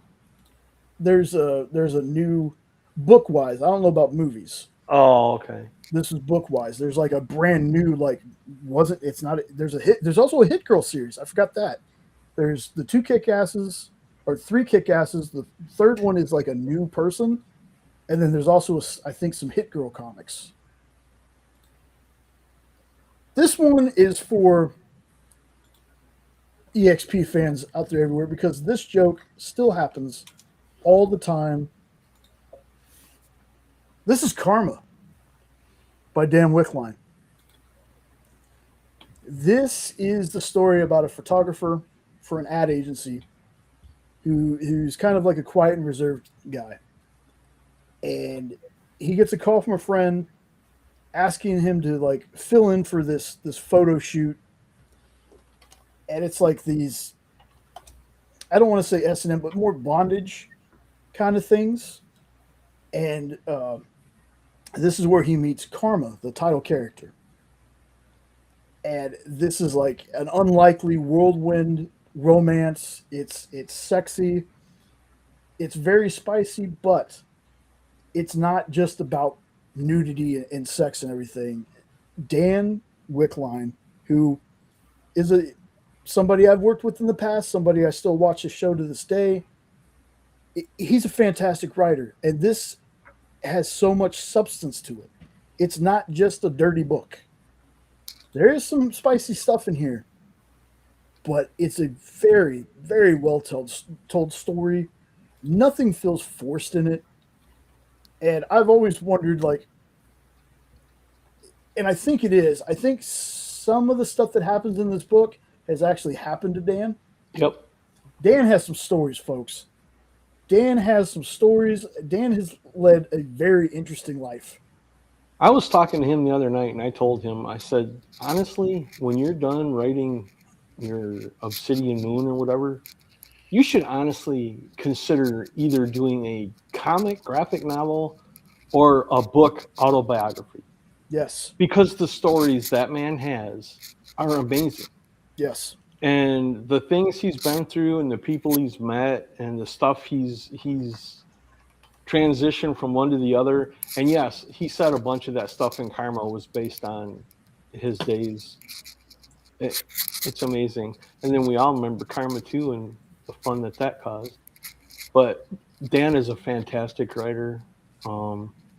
Jay has been teasing me forever that I'm starstruck whenever I get a chance to talk with Dan, and he's not wrong, because I've been reading Dan's stuff since way, way, way back. And when Jay first mentioned his name, I'm like, wait a minute, the Dan Wickline that used to write for Xenoscope? And he was like, yeah. I was like, holy shit, he's on here, and da-da-da-da. And I'm honored to call him friend now. But yeah, his stuff is fantastic. I bought his whole catalog off him digitally, and he sold it to me for a song because he's being nice. But I love Dan's stuff, and I just wish I can't understand how he doesn't have more followers, and it kills me. Yeah. No, I am 1,000% on board with you. Like, folks, Dan is he's a genuinely nice person. He's just a fantastic writer, and just working with him, always had fun, always had a fun time. Love to have him on the channel someday. I'm pretty sure if I asked him, he would come on. I just always like, he might be too busy, but I think eventually I'm going to ask Dan to come on. I'd love to talk to him again. Love hanging out with him on Sundays when he does his show. Put that link in the description. Make sure you go follow him. This is a man that when he talks about pop culture and comic news, I listen, because he is not one to just throw out wild-ass speculations, but he will. But he'll let you know. He won't be like, this is fact. He will tell you, no, this is just a wild-ass speculation I have. But a lot of the things he does, he researches, he makes sure if he puts his belief in something, he's going to make sure he has made sure that it's the truth. One of the most honest people in the YouTube comic and pop culture sphere, in my opinion. Great guy. And also one of the nicest guys you could ever want to talk to. Really, he's so respectful of your opinions, and yeah. And if you ever have a question about anything to do with upcoming movies or shows or whatever, if he don't know, he'll find out, and he usually finds out really fast. I'm like, how the hell do you do that? Because I Googled it for 3 hours and didn't find anything. Yeah, so the man is connected, and it just blows me away that he isn't a huge channel. And there's only like, on his Sunday shows, maybe he gets 20 people in there, and that's just, it's crazy. There should be hundreds in there, but I don't know. He also played a dead body in an episode of Dexter. And he told that whole story, and I was pissing myself laughing when he was talking about the goop they kept having to put on his head, and how whenever he'd move because he was uncomfortable, they'd have to re-goop him. Yep. That's, like I said, he needs to write. How fun would it be if he did like an autobiographical comic series? I'm telling you. Or, even if it was an adult book without the picture. But I keep nagging him. It's like, Dan, you really need to do an autobiography, because he's got a story for everything. Yeah. And it's 100% legit, because he'll tell the same story 6 months later and nothing changes. It's the same story. And not that I'm trying to talk anybody into subscribing to Dan Wickline's channel or anything, but subscribe to Dan Wickline's channel. He's awesome. Yeah. He really is. I remember when we had the Dan Wickline show on The Experience. It first started like Tuesday, Wednesday, Thursday. We would do the cold open of the show would be him doing a dad joke, and man, did he have some great ones. There are some dad jokes he had that were like 5 minutes long, but once he got to the punchline, it was hilarious. So, moving on with the books, showing a little Valiant love. I got a couple. I think I only have 2 Valiant books here. This is Unity. Unity is kind of Valiant's Justice League, Avengers, kind of. So a lot of the big heroes joining together. You got Exo Manowar up here. You got Toya. There we go. Toya Harada, Livewire, Ninjak, and the Eternal Warrior. Plus, there's some other characters in here. Basically, when all these characters, much like the main DC Marvel people, when they have a problem that's too big for one or two of them, they have this group called Unity. This one is trying to find the year. I can't remember the year, but this is in the earlier days of 2014 to 2016 of Valiant, kind of like their golden years when they made their big comeback. I know for a lot of people that newer Valiant stuff it doesn't click with a lot of folks, and I get that. I would tell you that if nothing of the newer Valiant stuff does anything for you, check out the older stuff. I personally thought Bloodshot Unleashed was like one of the best things Valiant put out. But there's another Exo book, and I forget the name of it, that was really good. But trust me, as a huge Valiant fan, some of the newer stuff isn't 100% clicking with myself either. But Valiant is a great comic universe. It is one that back in these days rivaled Marvel and DC. So if you're a Justice League fan, if you're an Avengers fan, and you want to see kind of a different take on that, check out Unity from Valiant. I'm going to go ahead and do another one.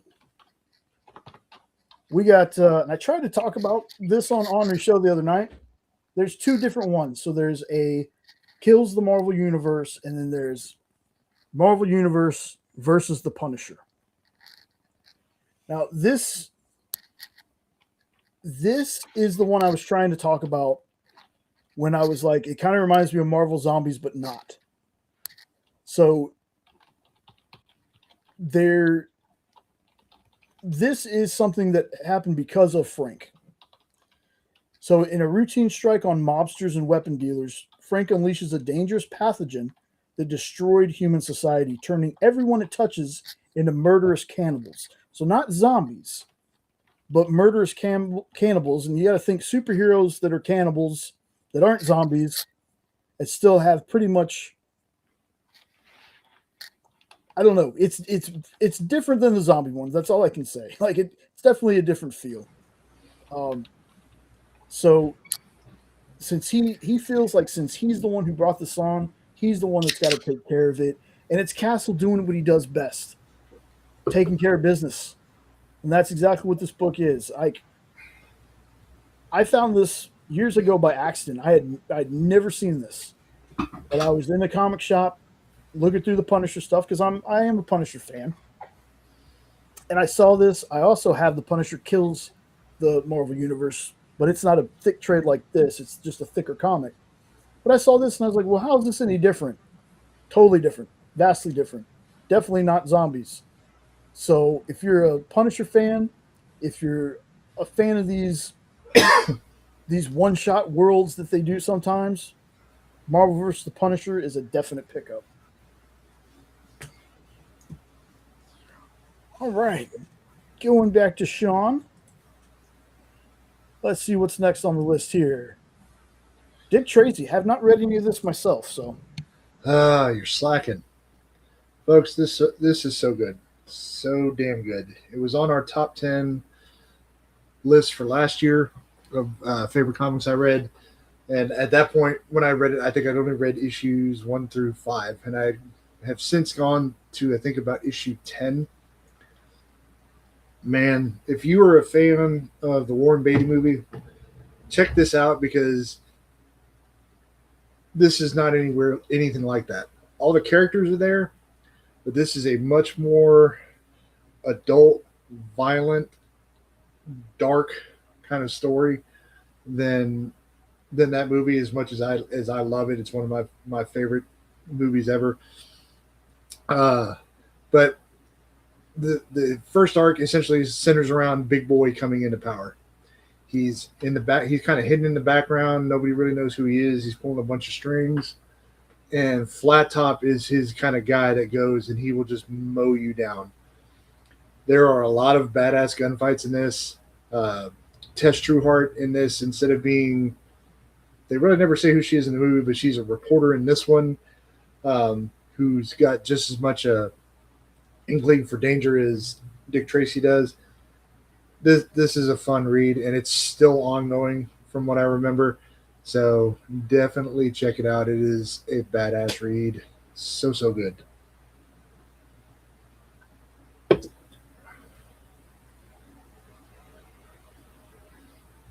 Crossover. Have not finished the series yet, but it is good. This whole, if I remember right, this whole thing centers around a bubble that has formed around one of the major cities in the U.S. And it's a girl trying to get into that city for whatever reason. A little scatterbrain on it, but this Donnie and Jeff Shaw in this, it's so good. The amount of characters they were able to get permission to use for this series is amazing, and that is partly the reason for the title crossover, because it is a giant crossover comic of universes from, there's Marvel characters, DC, other Image characters, so many people in this. I forget how many issues this went, but if you want to just see comic characters as a whole interact, this is one of the best books to do it with. Excuse me. Very cool, very cool. All right, let's see.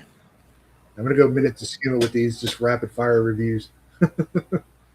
Well, that's good, because I think I got 1, 2, 3, 4, 5. I got 6 more.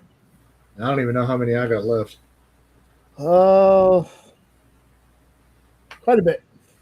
I only gave you like 20, I think.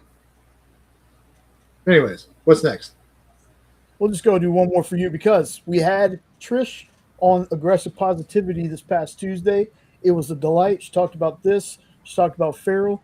But, Sean, I want to hear you talk about Stray Dogs. Yes, because I have not read Feral. So hopefully Jay's got Feral on his list and he can tell you about it. Stray Dogs is a very unique murder.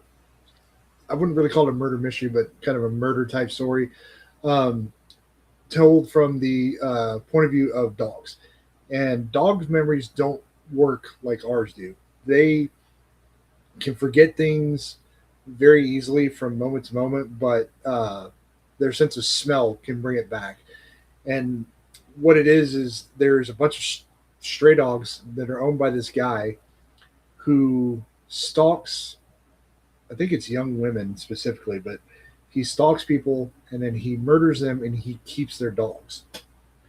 And most of the dogs don't think anything of it until the main character on the cover just feels like something is off, and believe ends up she ends up smelling like an article of clothing, and suddenly remembers all her memories come flooding back as to what happened, how she knows the guy, and everything like that. And slowly but surely, the other dogs, it kind of starts happening in the same way. I think it's issue 3 with Rusty is one of the saddest moments in this entire series. We all were very disheartened at the end of that and ready to kill this dude. But yeah, it's so good, and just a unique story. Just the fact that they thought to tell it from the dog's point of view and actually make it factual in how their minds and how their memories work and how they remember people, is awesome. So you definitely need to check this out, along with their follow-up series Feral, which follows cats in a zombie apocalypse. So they've created a really cool universe with this. Yeah. Oh, it's Victor. Wasn't Victor the three-legged dog? I can't remember if his name was Victor or Rusty, but yeah, it's a three-legged dog. We were all ready to like kill this dude at the end of that issue, though. Yeah, I told Trish, I was like, my wife and brother like were just very upset. Said wife wouldn't let hand go for a day or two. Like it'll crush you. Like the ending of issue 2 is one of the funniest endings ever in a comic book. Oh my god. They tried to make that so dramatic. It's just so over the top sad that I was cracking up. I couldn't help myself. I thought it was hilarious, but I'm the kind of guy that would laugh at a funeral. So that kind of crap just cracks me up. You don't understand what it means. You seem well. Well, yeah, exactly. You want to sing the rest of the song with me? No, I'll pump up the jam. I think it's Victor because I think I looked this up specifically for the show. I think it's Victor. But either way, it was sad to normal people. Hey, I've always said I'm the weird one. No, it's Victor. She's right. Yeah. There's a different dog. There is a dog named Rusty in there, but that's different down the line. So it's Victor is who we're thinking of. Okay. That's all right, man. I thought his name was Lucky before I looked it up. So, going with a little more Valiant love, Shadow Man. It's a story about Jack Boniface in Louisiana. He's got to embrace this legacy that his family has. They're attached to these things called Loas. What gives them their power, and they fight the forces from the. Can't remember if it's dead side. So there's dead side, life side, and there's some kind of middle part that I can't remember the name of right now. But this right here is Jenna's favorite. This is her favorite. One of her favorite Valiant characters is Shadow Man, and some of you might remember a long, long time ago. Agent Haban. And the Ancient Haban. There was a video game called Shadow Man, and yes, that's kind of based off the same character, but that is around the time that Acclaim had bought Valiant, so you had a lot of weird stuff going on with the Valiant characters. Exo Manowar was more like Tony Stark. Ninjak was a kid who had beaten the Ninjak video game, kind of like Starfighter. A lot of weird stuff going on with Valiant when they were owned by Acclaim. But this one is dude fighting demons, protecting Earth. It's again very supernatural, very, very fun story. Really cool covers. Like I don't know if you can see all the, because my camera's blurry and doesn't want to focus, but very cool covers. This series again, fantastic. Written by Justin Jordan. This one was. So if you're into like supernatural kind of heroes, if you like Hellblazer, you'll probably like this. There you go. That's a pretty good way to say it. Pretty good way to say it. But that's Shadow Man from Valiant. Old school Valiant, folks. I'm telling you, old school Valiant, 2012 to 2017, 2018. The Dinesh era. The Dinesh era, yep. Dinesh Shamdasani. Also a Turtles fan and can spend millions of dollars on original art pages. Anyway, since it's kind of funny that Ed said something about Dan doing like an biographical comic. Oh my goodness, couldn't get the words out. Because something I think everybody should read. You know, it doesn't matter how you feel about the man. Amazing, fantastic, incredible, a marvelous memoir. Stan Lee. I totally agree with you. I love that book. The late Peter David with Colleen Duran, which I want to say Colleen Duran was on the art show one time. I think that's the same Colleen. Yo, this is just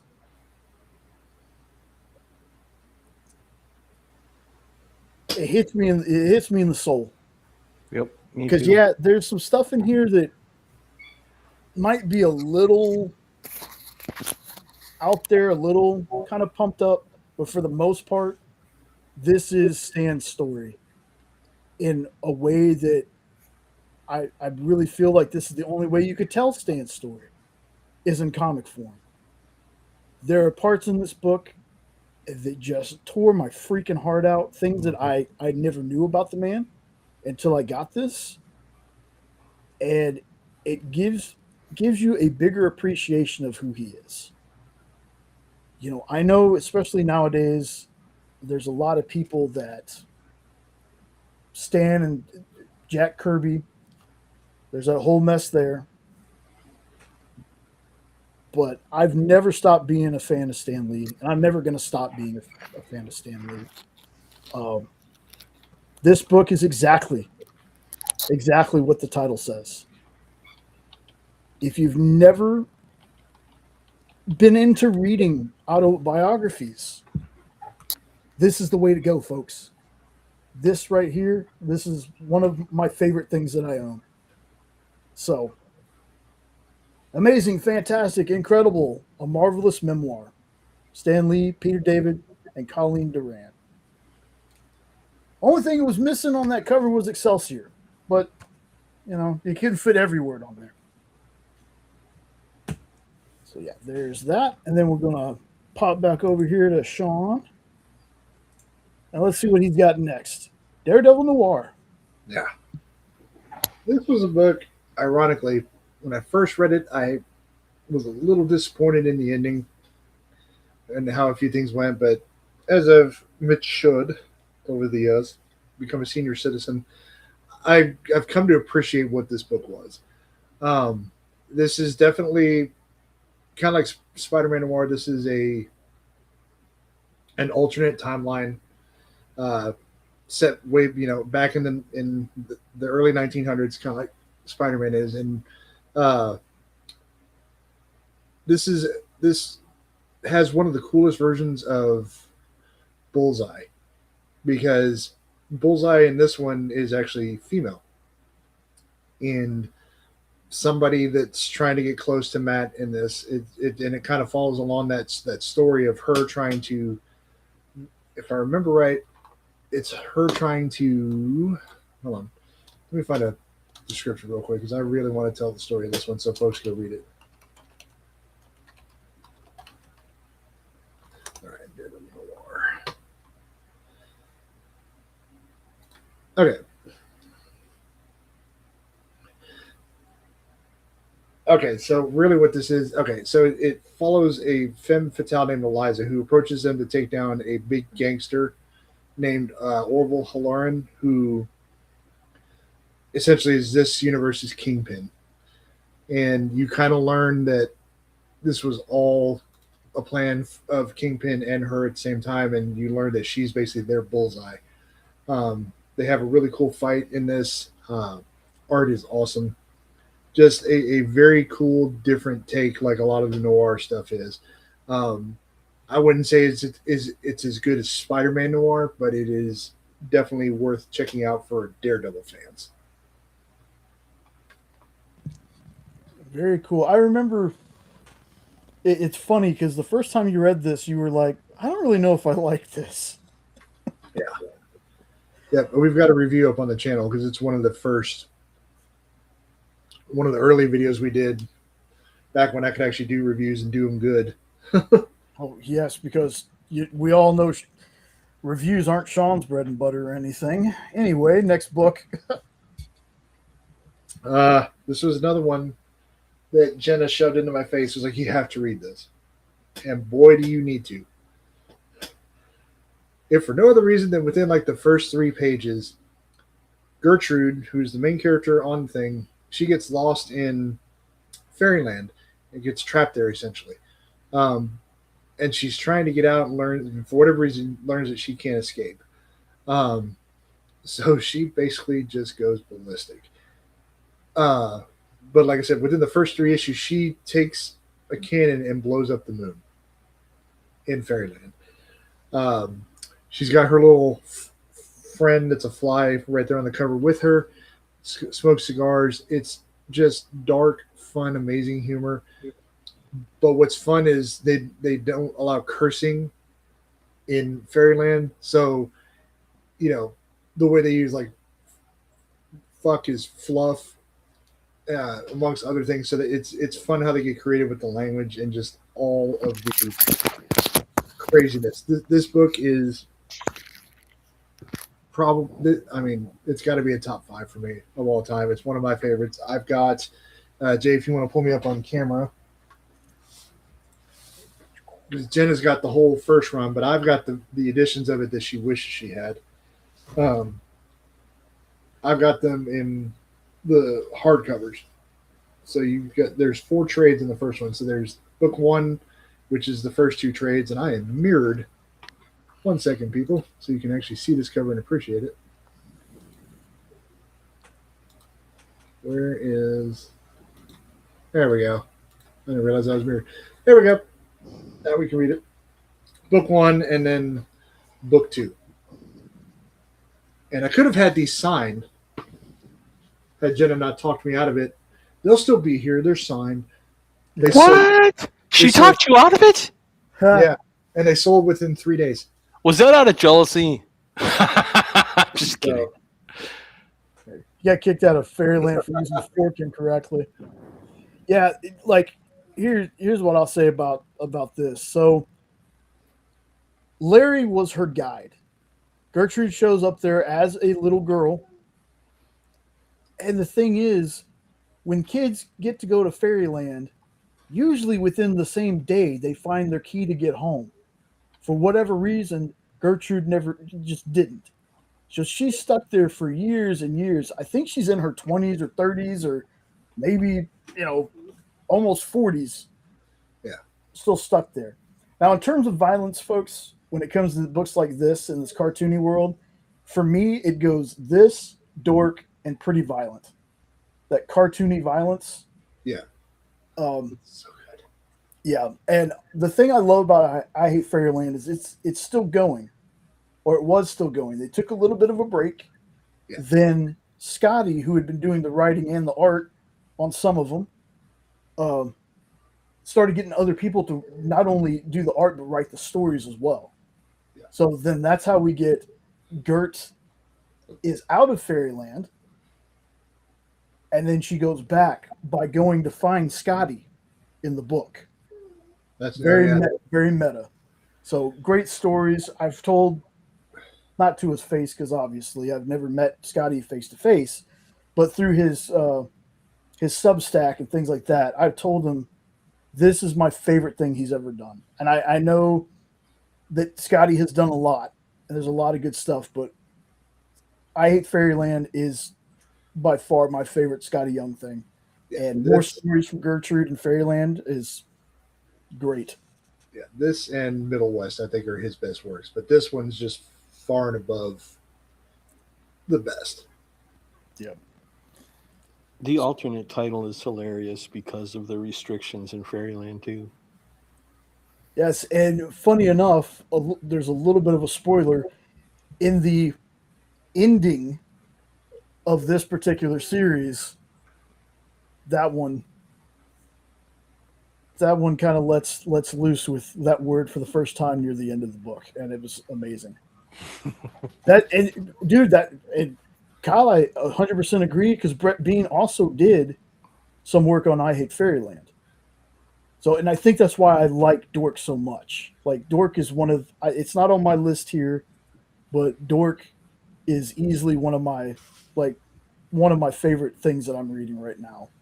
Yeah, I need to get caught up in that series. Love that world, love that character. All right, we're going to give you one more, then we'll switch to mine. All right. If Jenna was on here, folks, she could really tell you about the awesomeness of this series because I haven't finished it. But I'm about 9 issues in. This is animosity. What this is all of a sudden one day in this world, animals woke up with human level consciousness and intelligence. They could speak, think, on the level of humans, and they basically turn on humanity because they remember how humans have basically subjugated them, and turned a lot of them into pets or just how they've treated them badly.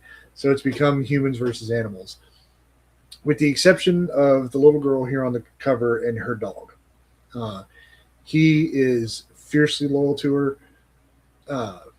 And basically it follows their journey from, I believe her parents die in the first or second issue. And it's following their journey for her to try to find her brother, who is all the way in California. And it is an amazing story. One that I will definitely finish. I think it's 20 something issues of this story. And then there's a couple of other side stories to it. Like I said, if Jenna was here, she could really, really lay out more of the basics, but it's an awesome read. This is one of Aftershock's best series, in my opinion. I do miss Aftershock. I wish they were still around. But you've got to read this. This is like, if you're just a fan of having animals and stuff like that in books, this is probably a must read, along with like Feral and Stray Dogs. 100% agree. 100% agree. So, excuse me. Ooh, there we go. All right. So, for my next one, Sean kind of had it on his list. I didn't know if Sean was going to be here today, so I went ahead and grabbed it. But we both agree on this one. Blackest Night. Yep. This is Jeff John's greatness right here. Thanks for getting that copy.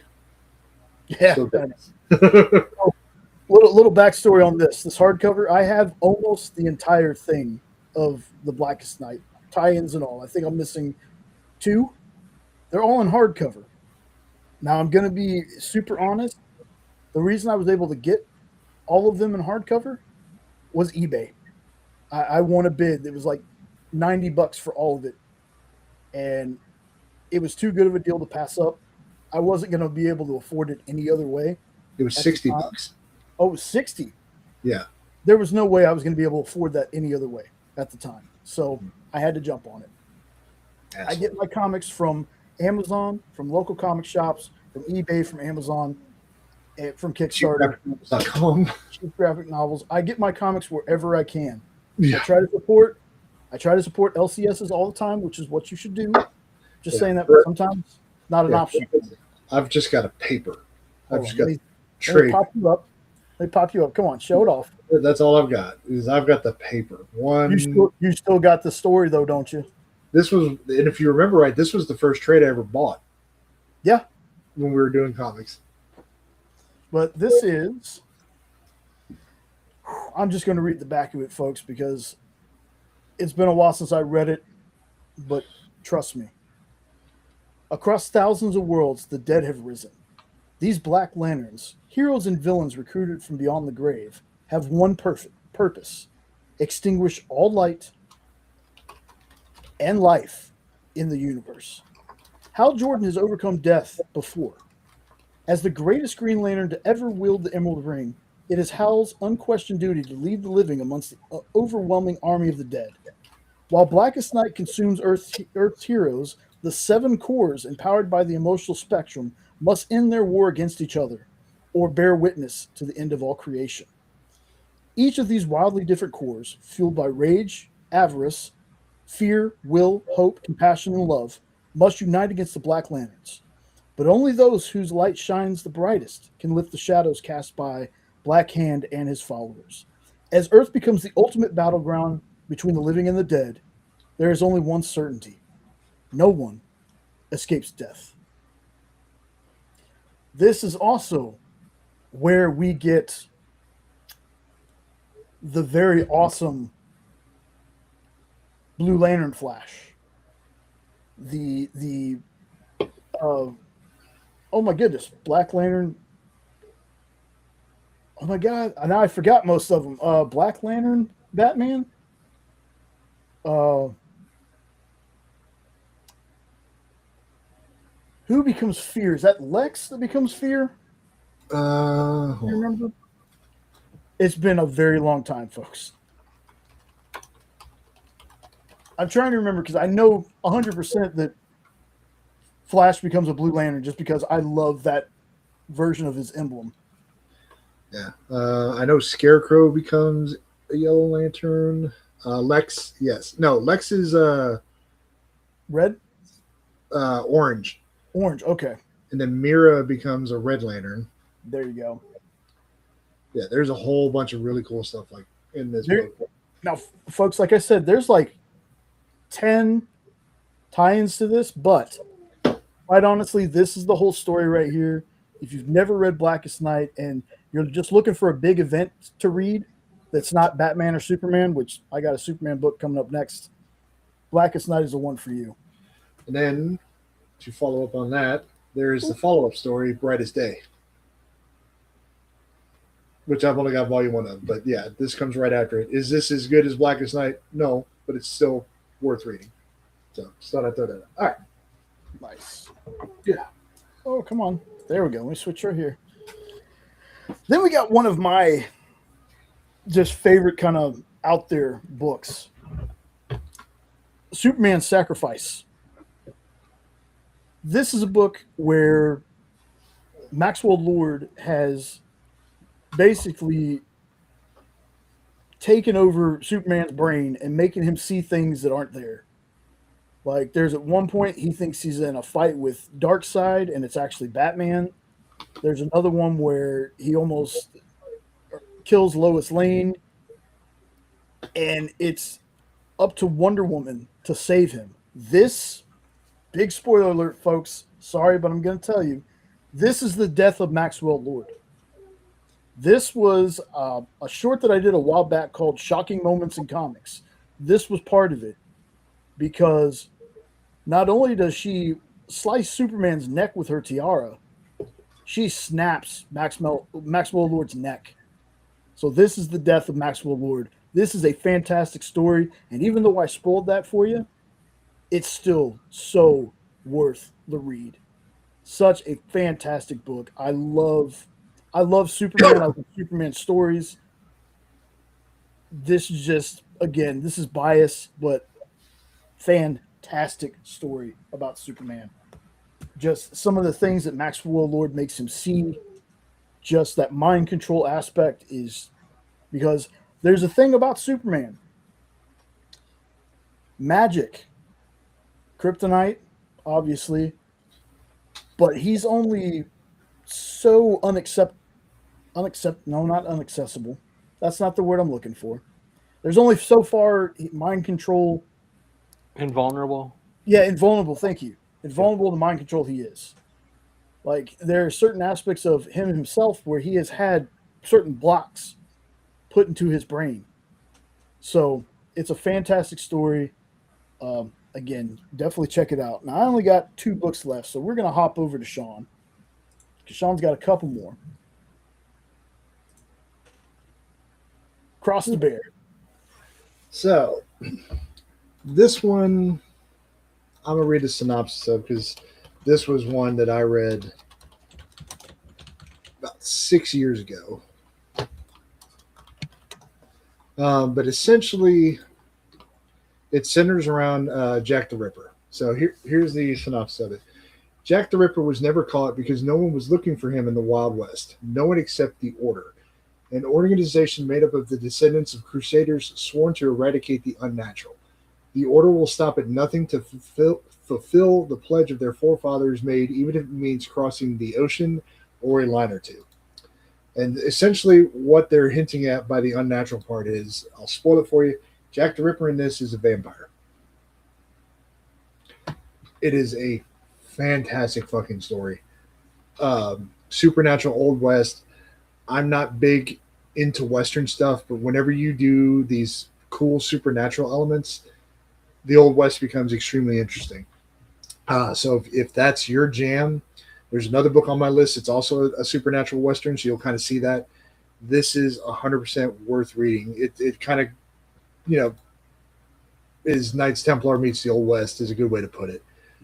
Super fun story. I think it's only 4, maybe 5 issues, so it's not much if you can find it. It's real quick read. This reminds me, not 100%, but there's a new book out that I need to get a hold of called "The Dirt Beneath the Devil," and it feels like it's a Western, either Western supernatural or Western horror, one of the two. But I think it's called "The Dirt Beneath the Devil." And Sean, I was wrong. I only had more blanks on here. You only have one book after this, so we're going to go and switch it because I only have 2 books. You only have 1 book left. Oh, okay. Well, then I'm pretty sure that the book I just alluded to is my 1 book left. It is. It is. So I'm going to talk about this one real fast. Folks, this is Gotham Central. This is Ed Brubaker, Greg Rucka, fantasticness. This is basically about, obviously, GCPD and what they do when Batman's not around. Because just because the sun comes up doesn't mean crime stops. This is an awesome crime procedural. It's one of those things where you're like, but there's no real superheroes in it. Why would I read this? It's a fantastic book. And if you've ever read anything by either one of these writers, you know it's great. Like, this is a hard one to explain other than the fact that there's no Batman. Don't expect Batman to pop up in this too terribly much. I think there might be a panel or 2 or 3, something like that. But this is mainly about the GCPD and what they go through, like, when Batman's not around. So, fantastic book. Yep. This was suggested by Shanice, right? I believe so. And I read the first issue of it and bought volume 1 and 2. Yep, I remember that because both you and Jenna have read it. Yeah. Because I remember it spanning from a Space Cadets episode. Yeah, it was. Yeah, it's a great book, folks. If you want something a little bit different but still set in the DC world, Gotham Central is definitely for you. Especially if you're into like police and crime drama and stuff like that. Very awesome book. All right, let's get to Sean's last one. All right. A lot of love for this publisher because we have a lot of love for them. Yes, and a lot of love for this writer. This was the very first book I ever read by Scott Wilkie. Den and Moon, another supernatural Western. This basically follows our main character on the cover, Maggie Dean, who is a cursed bounty hunter roaming a haunted frontier. She's trying to find an undead gunslinger that murdered her father. She is afflicted by a spectral infection that grants her the ability to see ghosts and other supernatural things. And grants her certain powers too, because like she's got these kind of really cool glowing bullets that she can shoot, and she's a deadly shot. Her horse is awesome, but it is such a cool series. She finds the gunslinger almost by the end of issue 2, but the story really only begins right there, and it just starts taking off. It's a good start. It's a nice pace start, and then it just starts ramping up with the action and the drama and the background of what's going on as she opens up and tells more of her story. So it is one of my favorite books, period. It's probably the first Western that I can recall reading in comics, and so it's a very kind of near and dear thing. Again, first comic I'd read by Scott after we'd become friends with him as well. Just, there's not much I can say other than Scott's just a fucking gem of a human and one of the best writers in comics, period. Yeah, I think I read issue 1 of this, but I don't think I've read anything too far.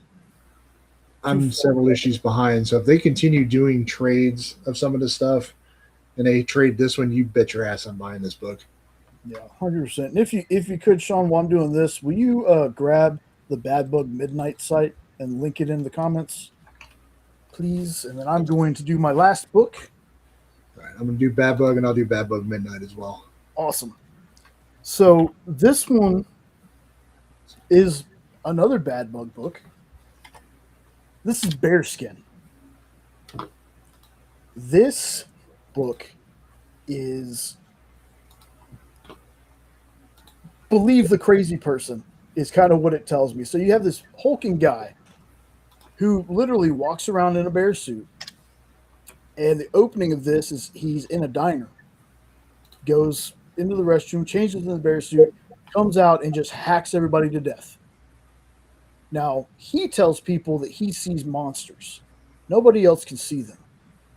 And I think if we all know our tropes, folks, what happens to the people in the movies and the comics when they tell you they see monsters and demons?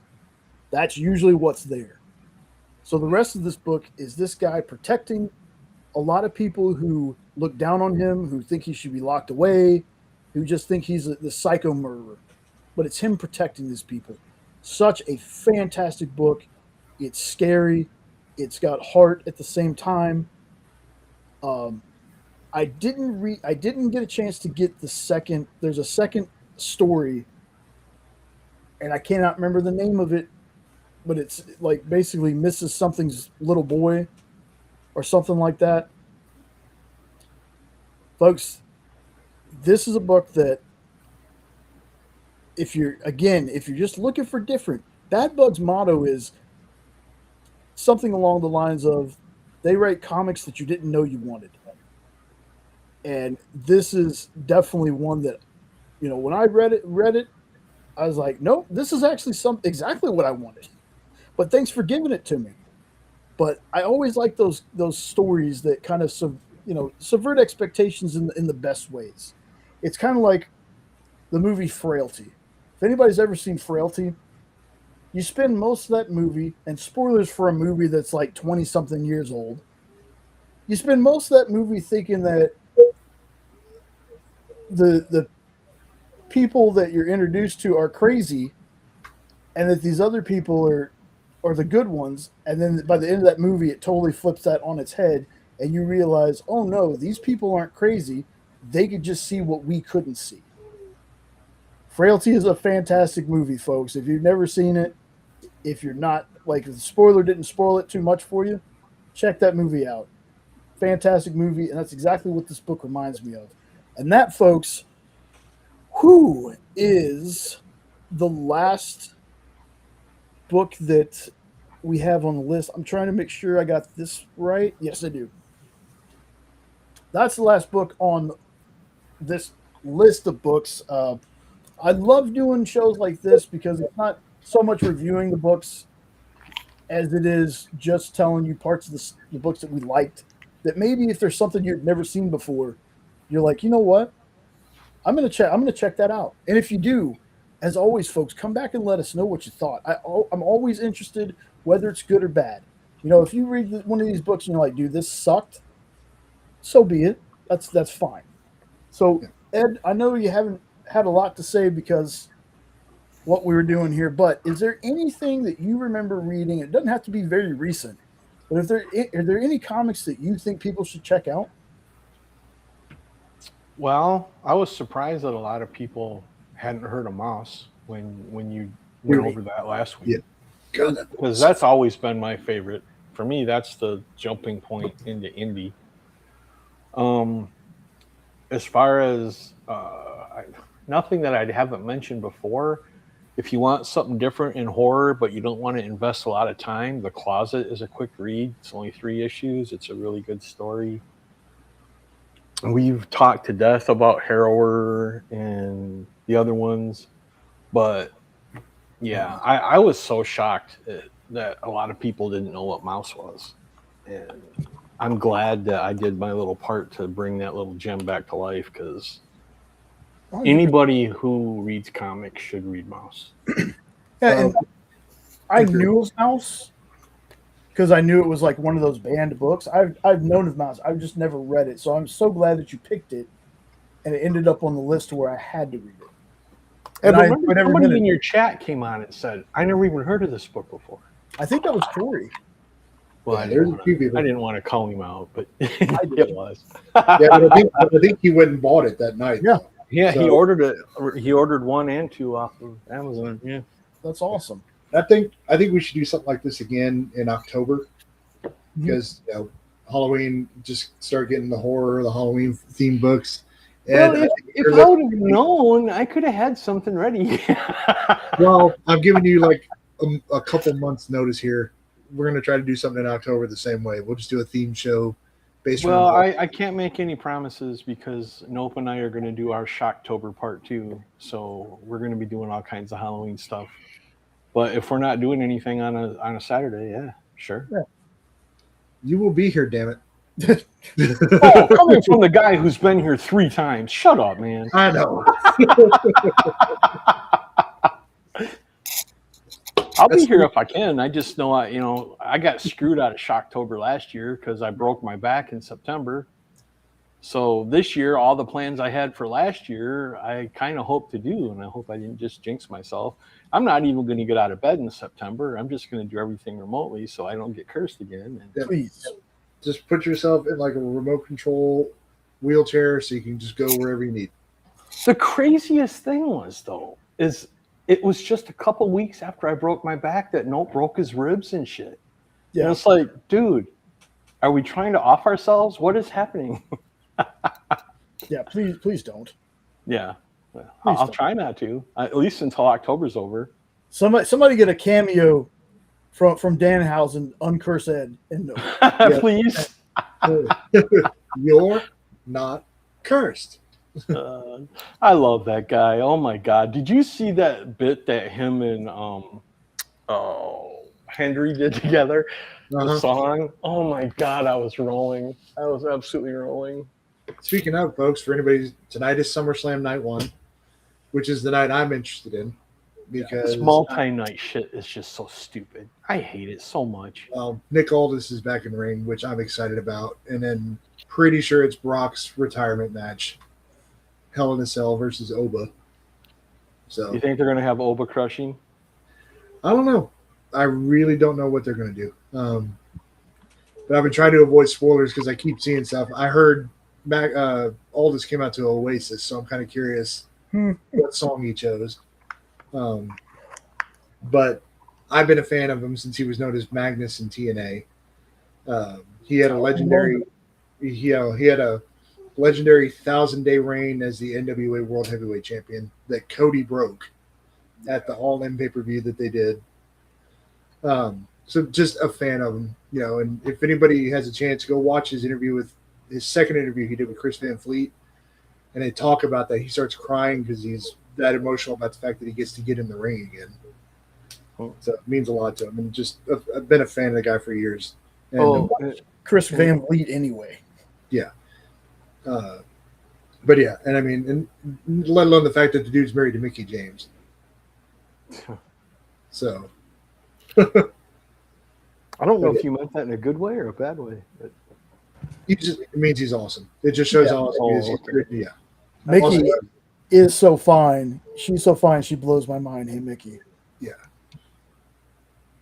Yeah, but Nikki's also crazy. Which makes her even hotter. She is crazy. Anyway, her character was crazy. I'll never forget what she did to Stratus. I mean, my jaw's still on the floor that night. That was unbelievable. Awesome. Oh, and if I may have a moment of silence, it's official. Edward von Bissenstein is dead. They killed my account today that they've had locked for 6 months. I had that account for 22 years. I have friend chats with friends that are no longer alive, pictures, all kinds of crap were in there, and they didn't even give me a chance to get any of it. And they never did tell me what I did or why.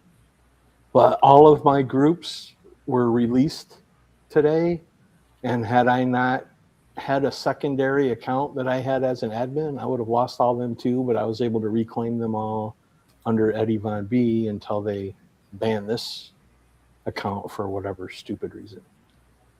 But I'm still pretty pissed at Facebook about that. So fuck you, Facebook, is the way I will use my F-bomb of the night.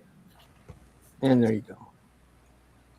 So I'm gonna do this real quick because I'm gonna bring I'm going to bring the mood down just a bit for a minute.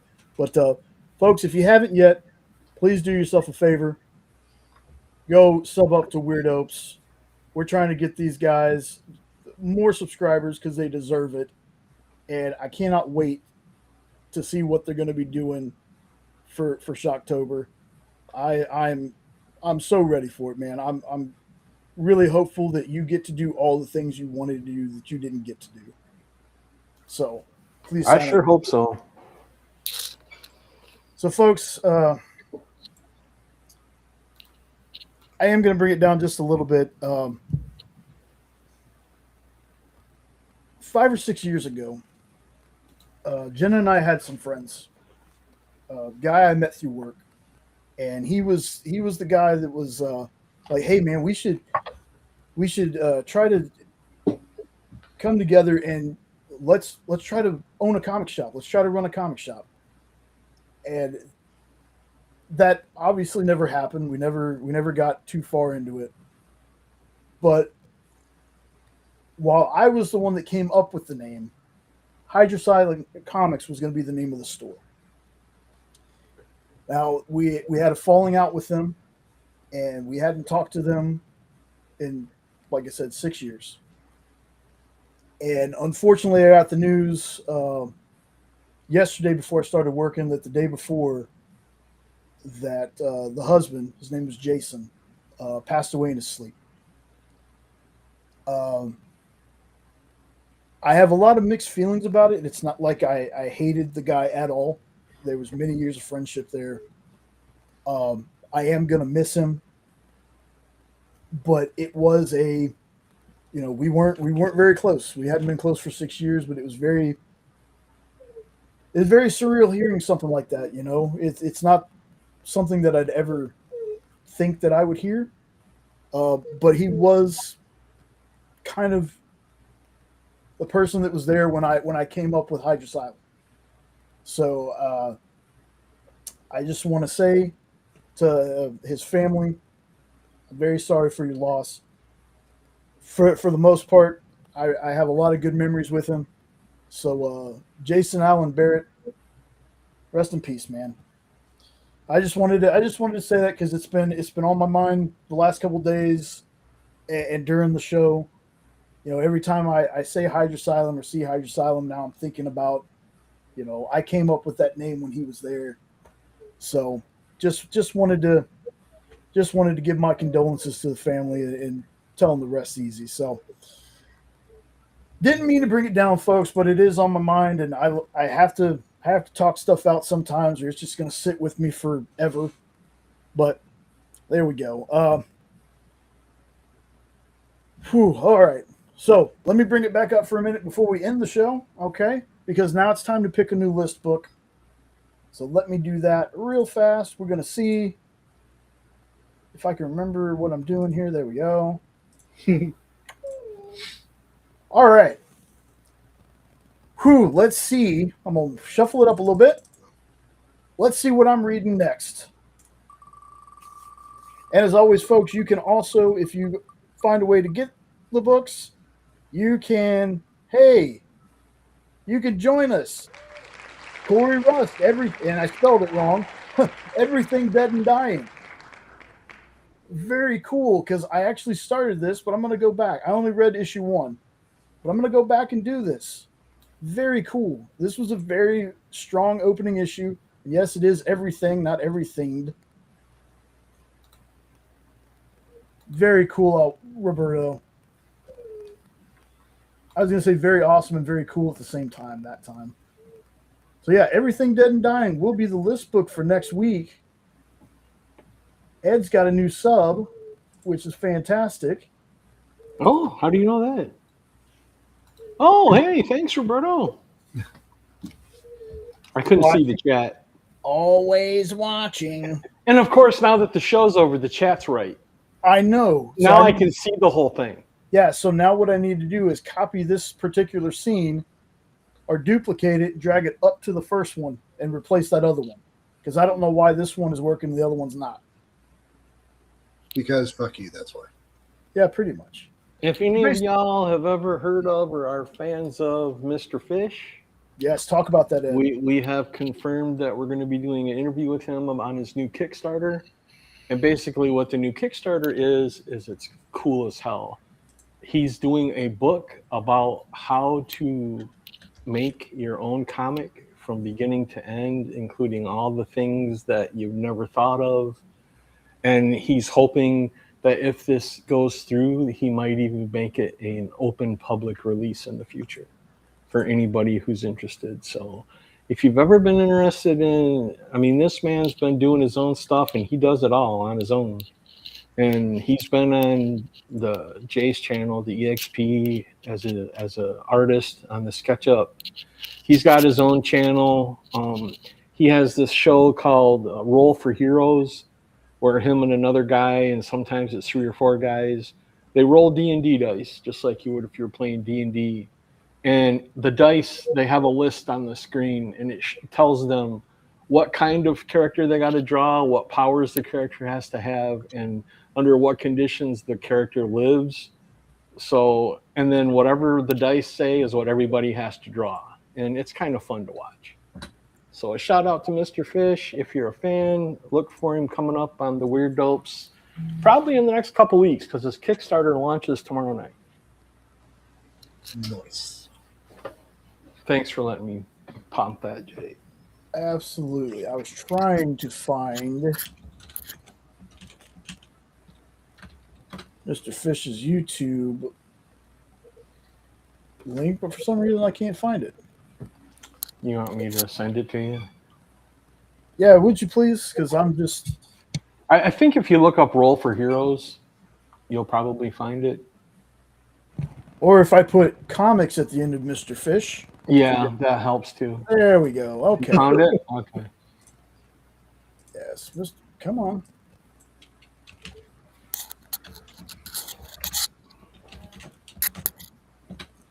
Come on.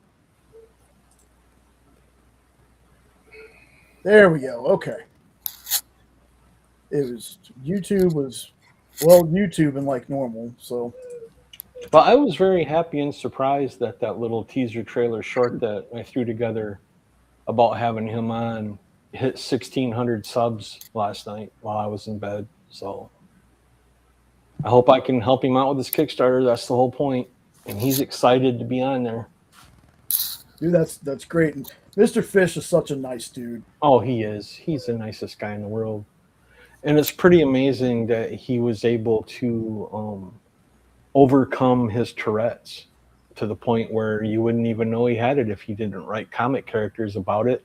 Yeah. And that what was cool is that he took the worst part of his life and turned it into his dream about writing comics, and he's using what he went through with Tourette's in the comics that he writes. And that's how you do it right there. That's how you take a negative and turn it upside down. Exactly, man. I am very excited. Are y'all going to do that live, pre-recorded? Do you have an idea yet? Haven't met with him yet. Whatever he wants. Okay. I always leave it open to our guest. Knowing him, he'll want it to be live because he likes to interact and take questions and stuff. But it's totally his call. Whenever we do an interview, we always let the guest, do you want to be live or do you want it recorded and edited? So, yeah. But more to come very soon. If you do like last time, man, just send me the thumbnail and I will. I'll do what I can. And once you have a link to whatever you're going to do, stories and everything, man, I push that thing to the moon. I appreciate it, brother. Absolutely. Got to help the sister channel out, man. Thank you.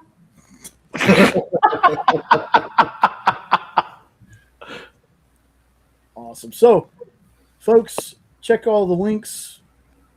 Hopefully when the live chat will be up pretty soon. If not, I will try to remember. I'm very bad at remembering putting links in the actual description. But there are some links already in there to channels that we watch, channels that we personally enjoy. Those will probably be updated with more. Again, if there's anybody that, we're not trying to tag you to make you come watch the show. It's just, unfortunately, sometimes when I go to put people's channels in there, it tags them. That's never the intent. It's more of we just want to make sure that people know these are folks that we watch. So check all those links. Check out the Kickstarters. Again, huge congrats to Ed Davis and the crew over there. They were. It was a little tight there near the end. They had in the last 3 days. Yeah, I knew that was coming. That's also what she said. You beat me to it. But they hit their goal. So the book is guaranteed to be out there. You still have roughly 19, 20 hours, maybe a little less, to go check that out. So please do so. Anything else coming up before I end it, folks? Anything you want to talk about? Any idea you have for the next show? What anybody wants to do? I don't even care about that. Just throw it out there if you got something. Not a clue. That's how we roll here, man. If we can ever find a time, we could probably talk about this backstage, but I think it would be cool if we had like a 20-minute conversation sometime during the week. What do you guys want to talk about? And just brainstorm before we hit, or at least, let me know what you want to talk about. Because I didn't know until 20 minutes before the show. During most of the week. Yeah. Well, I'm just saying, if you want to brainstorm or something. Because that way, if we have more time to think about it, we'll quit doing like repeat shows and stuff that we've already kind of done before. I'm going to do repeat shows forever. Yeah, they don't call it repeat for no reason. Yeah. But if one fell out of the boat, who's left? A lot of the hard part for me, though, is most of the time when my night slows down is after you've already gone to bed. Jay's still up for a little bit, but, during the week, I don't want to sit here and message you. It's like, hey, I've got an idea at 2 a.m. and wake your ass up. Oh, I don't have any apps on my phone, so I won't get it until I turn my computer on. Oh, okay. So you can ding me all night long, and if I'm not up, you're not going to get That's not what she said, damn it. But no, that's what he said. That's what he said. Right. Okay, well, now that I know that, then yeah, if I get an idea, I'll just throw it in the group chat, and everybody can go from there. Yeah, that's cool. Well, all right, folks, I'm gonna wrap it up. As always, thanks for having me on. Yeah, still gonna do a dramatic reading. Ooh, maybe. Ooh, I'll think about that one. Think about that one. I got to get better at doing that since I got to do live reads for ads now. So, if we're gonna do that, I'll do my dramatic reading of Karma. And we'll be banned off YouTube. Yeah, pretty much. Yeah. We'll just have to put each page up and then just do the dramatic reading behind the scenes. I'll even throw in sound effects. Oh, jeez. For free. Oh, goodness. All right, folks. We're going to end up eventually alternating this, but I'll take the outro this time. So, guys, I will see y'all in the back room. Oh, yeah. Jeez. Oh, yeah. Yeah, and then he does it. Cool. All right, folks. Once again, another week, another awesome show. Appreciate, as always, everybody showing up to watch this craziness. It's not super put together, but hopefully there's some books we talked about tonight that you've put on your list. Check out those other channels. Man, this is just a fun time. One of my favorite things I do outside of working the experience during the week. One of my favorite things that I do. I hope you all have a great rest of your weekend. Take care.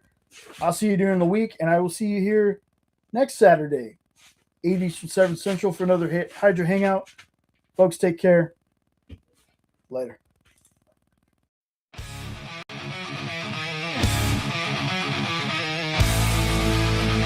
We talked about everything that makes us hum. Hail Hydra Asylum, Hail Hydra Asylum. From trailers, comics, news, and more, we'll give you what you're looking for. Hail Hydra Asylum, Hail, Hail, Hail, Hail Hydra Asylum.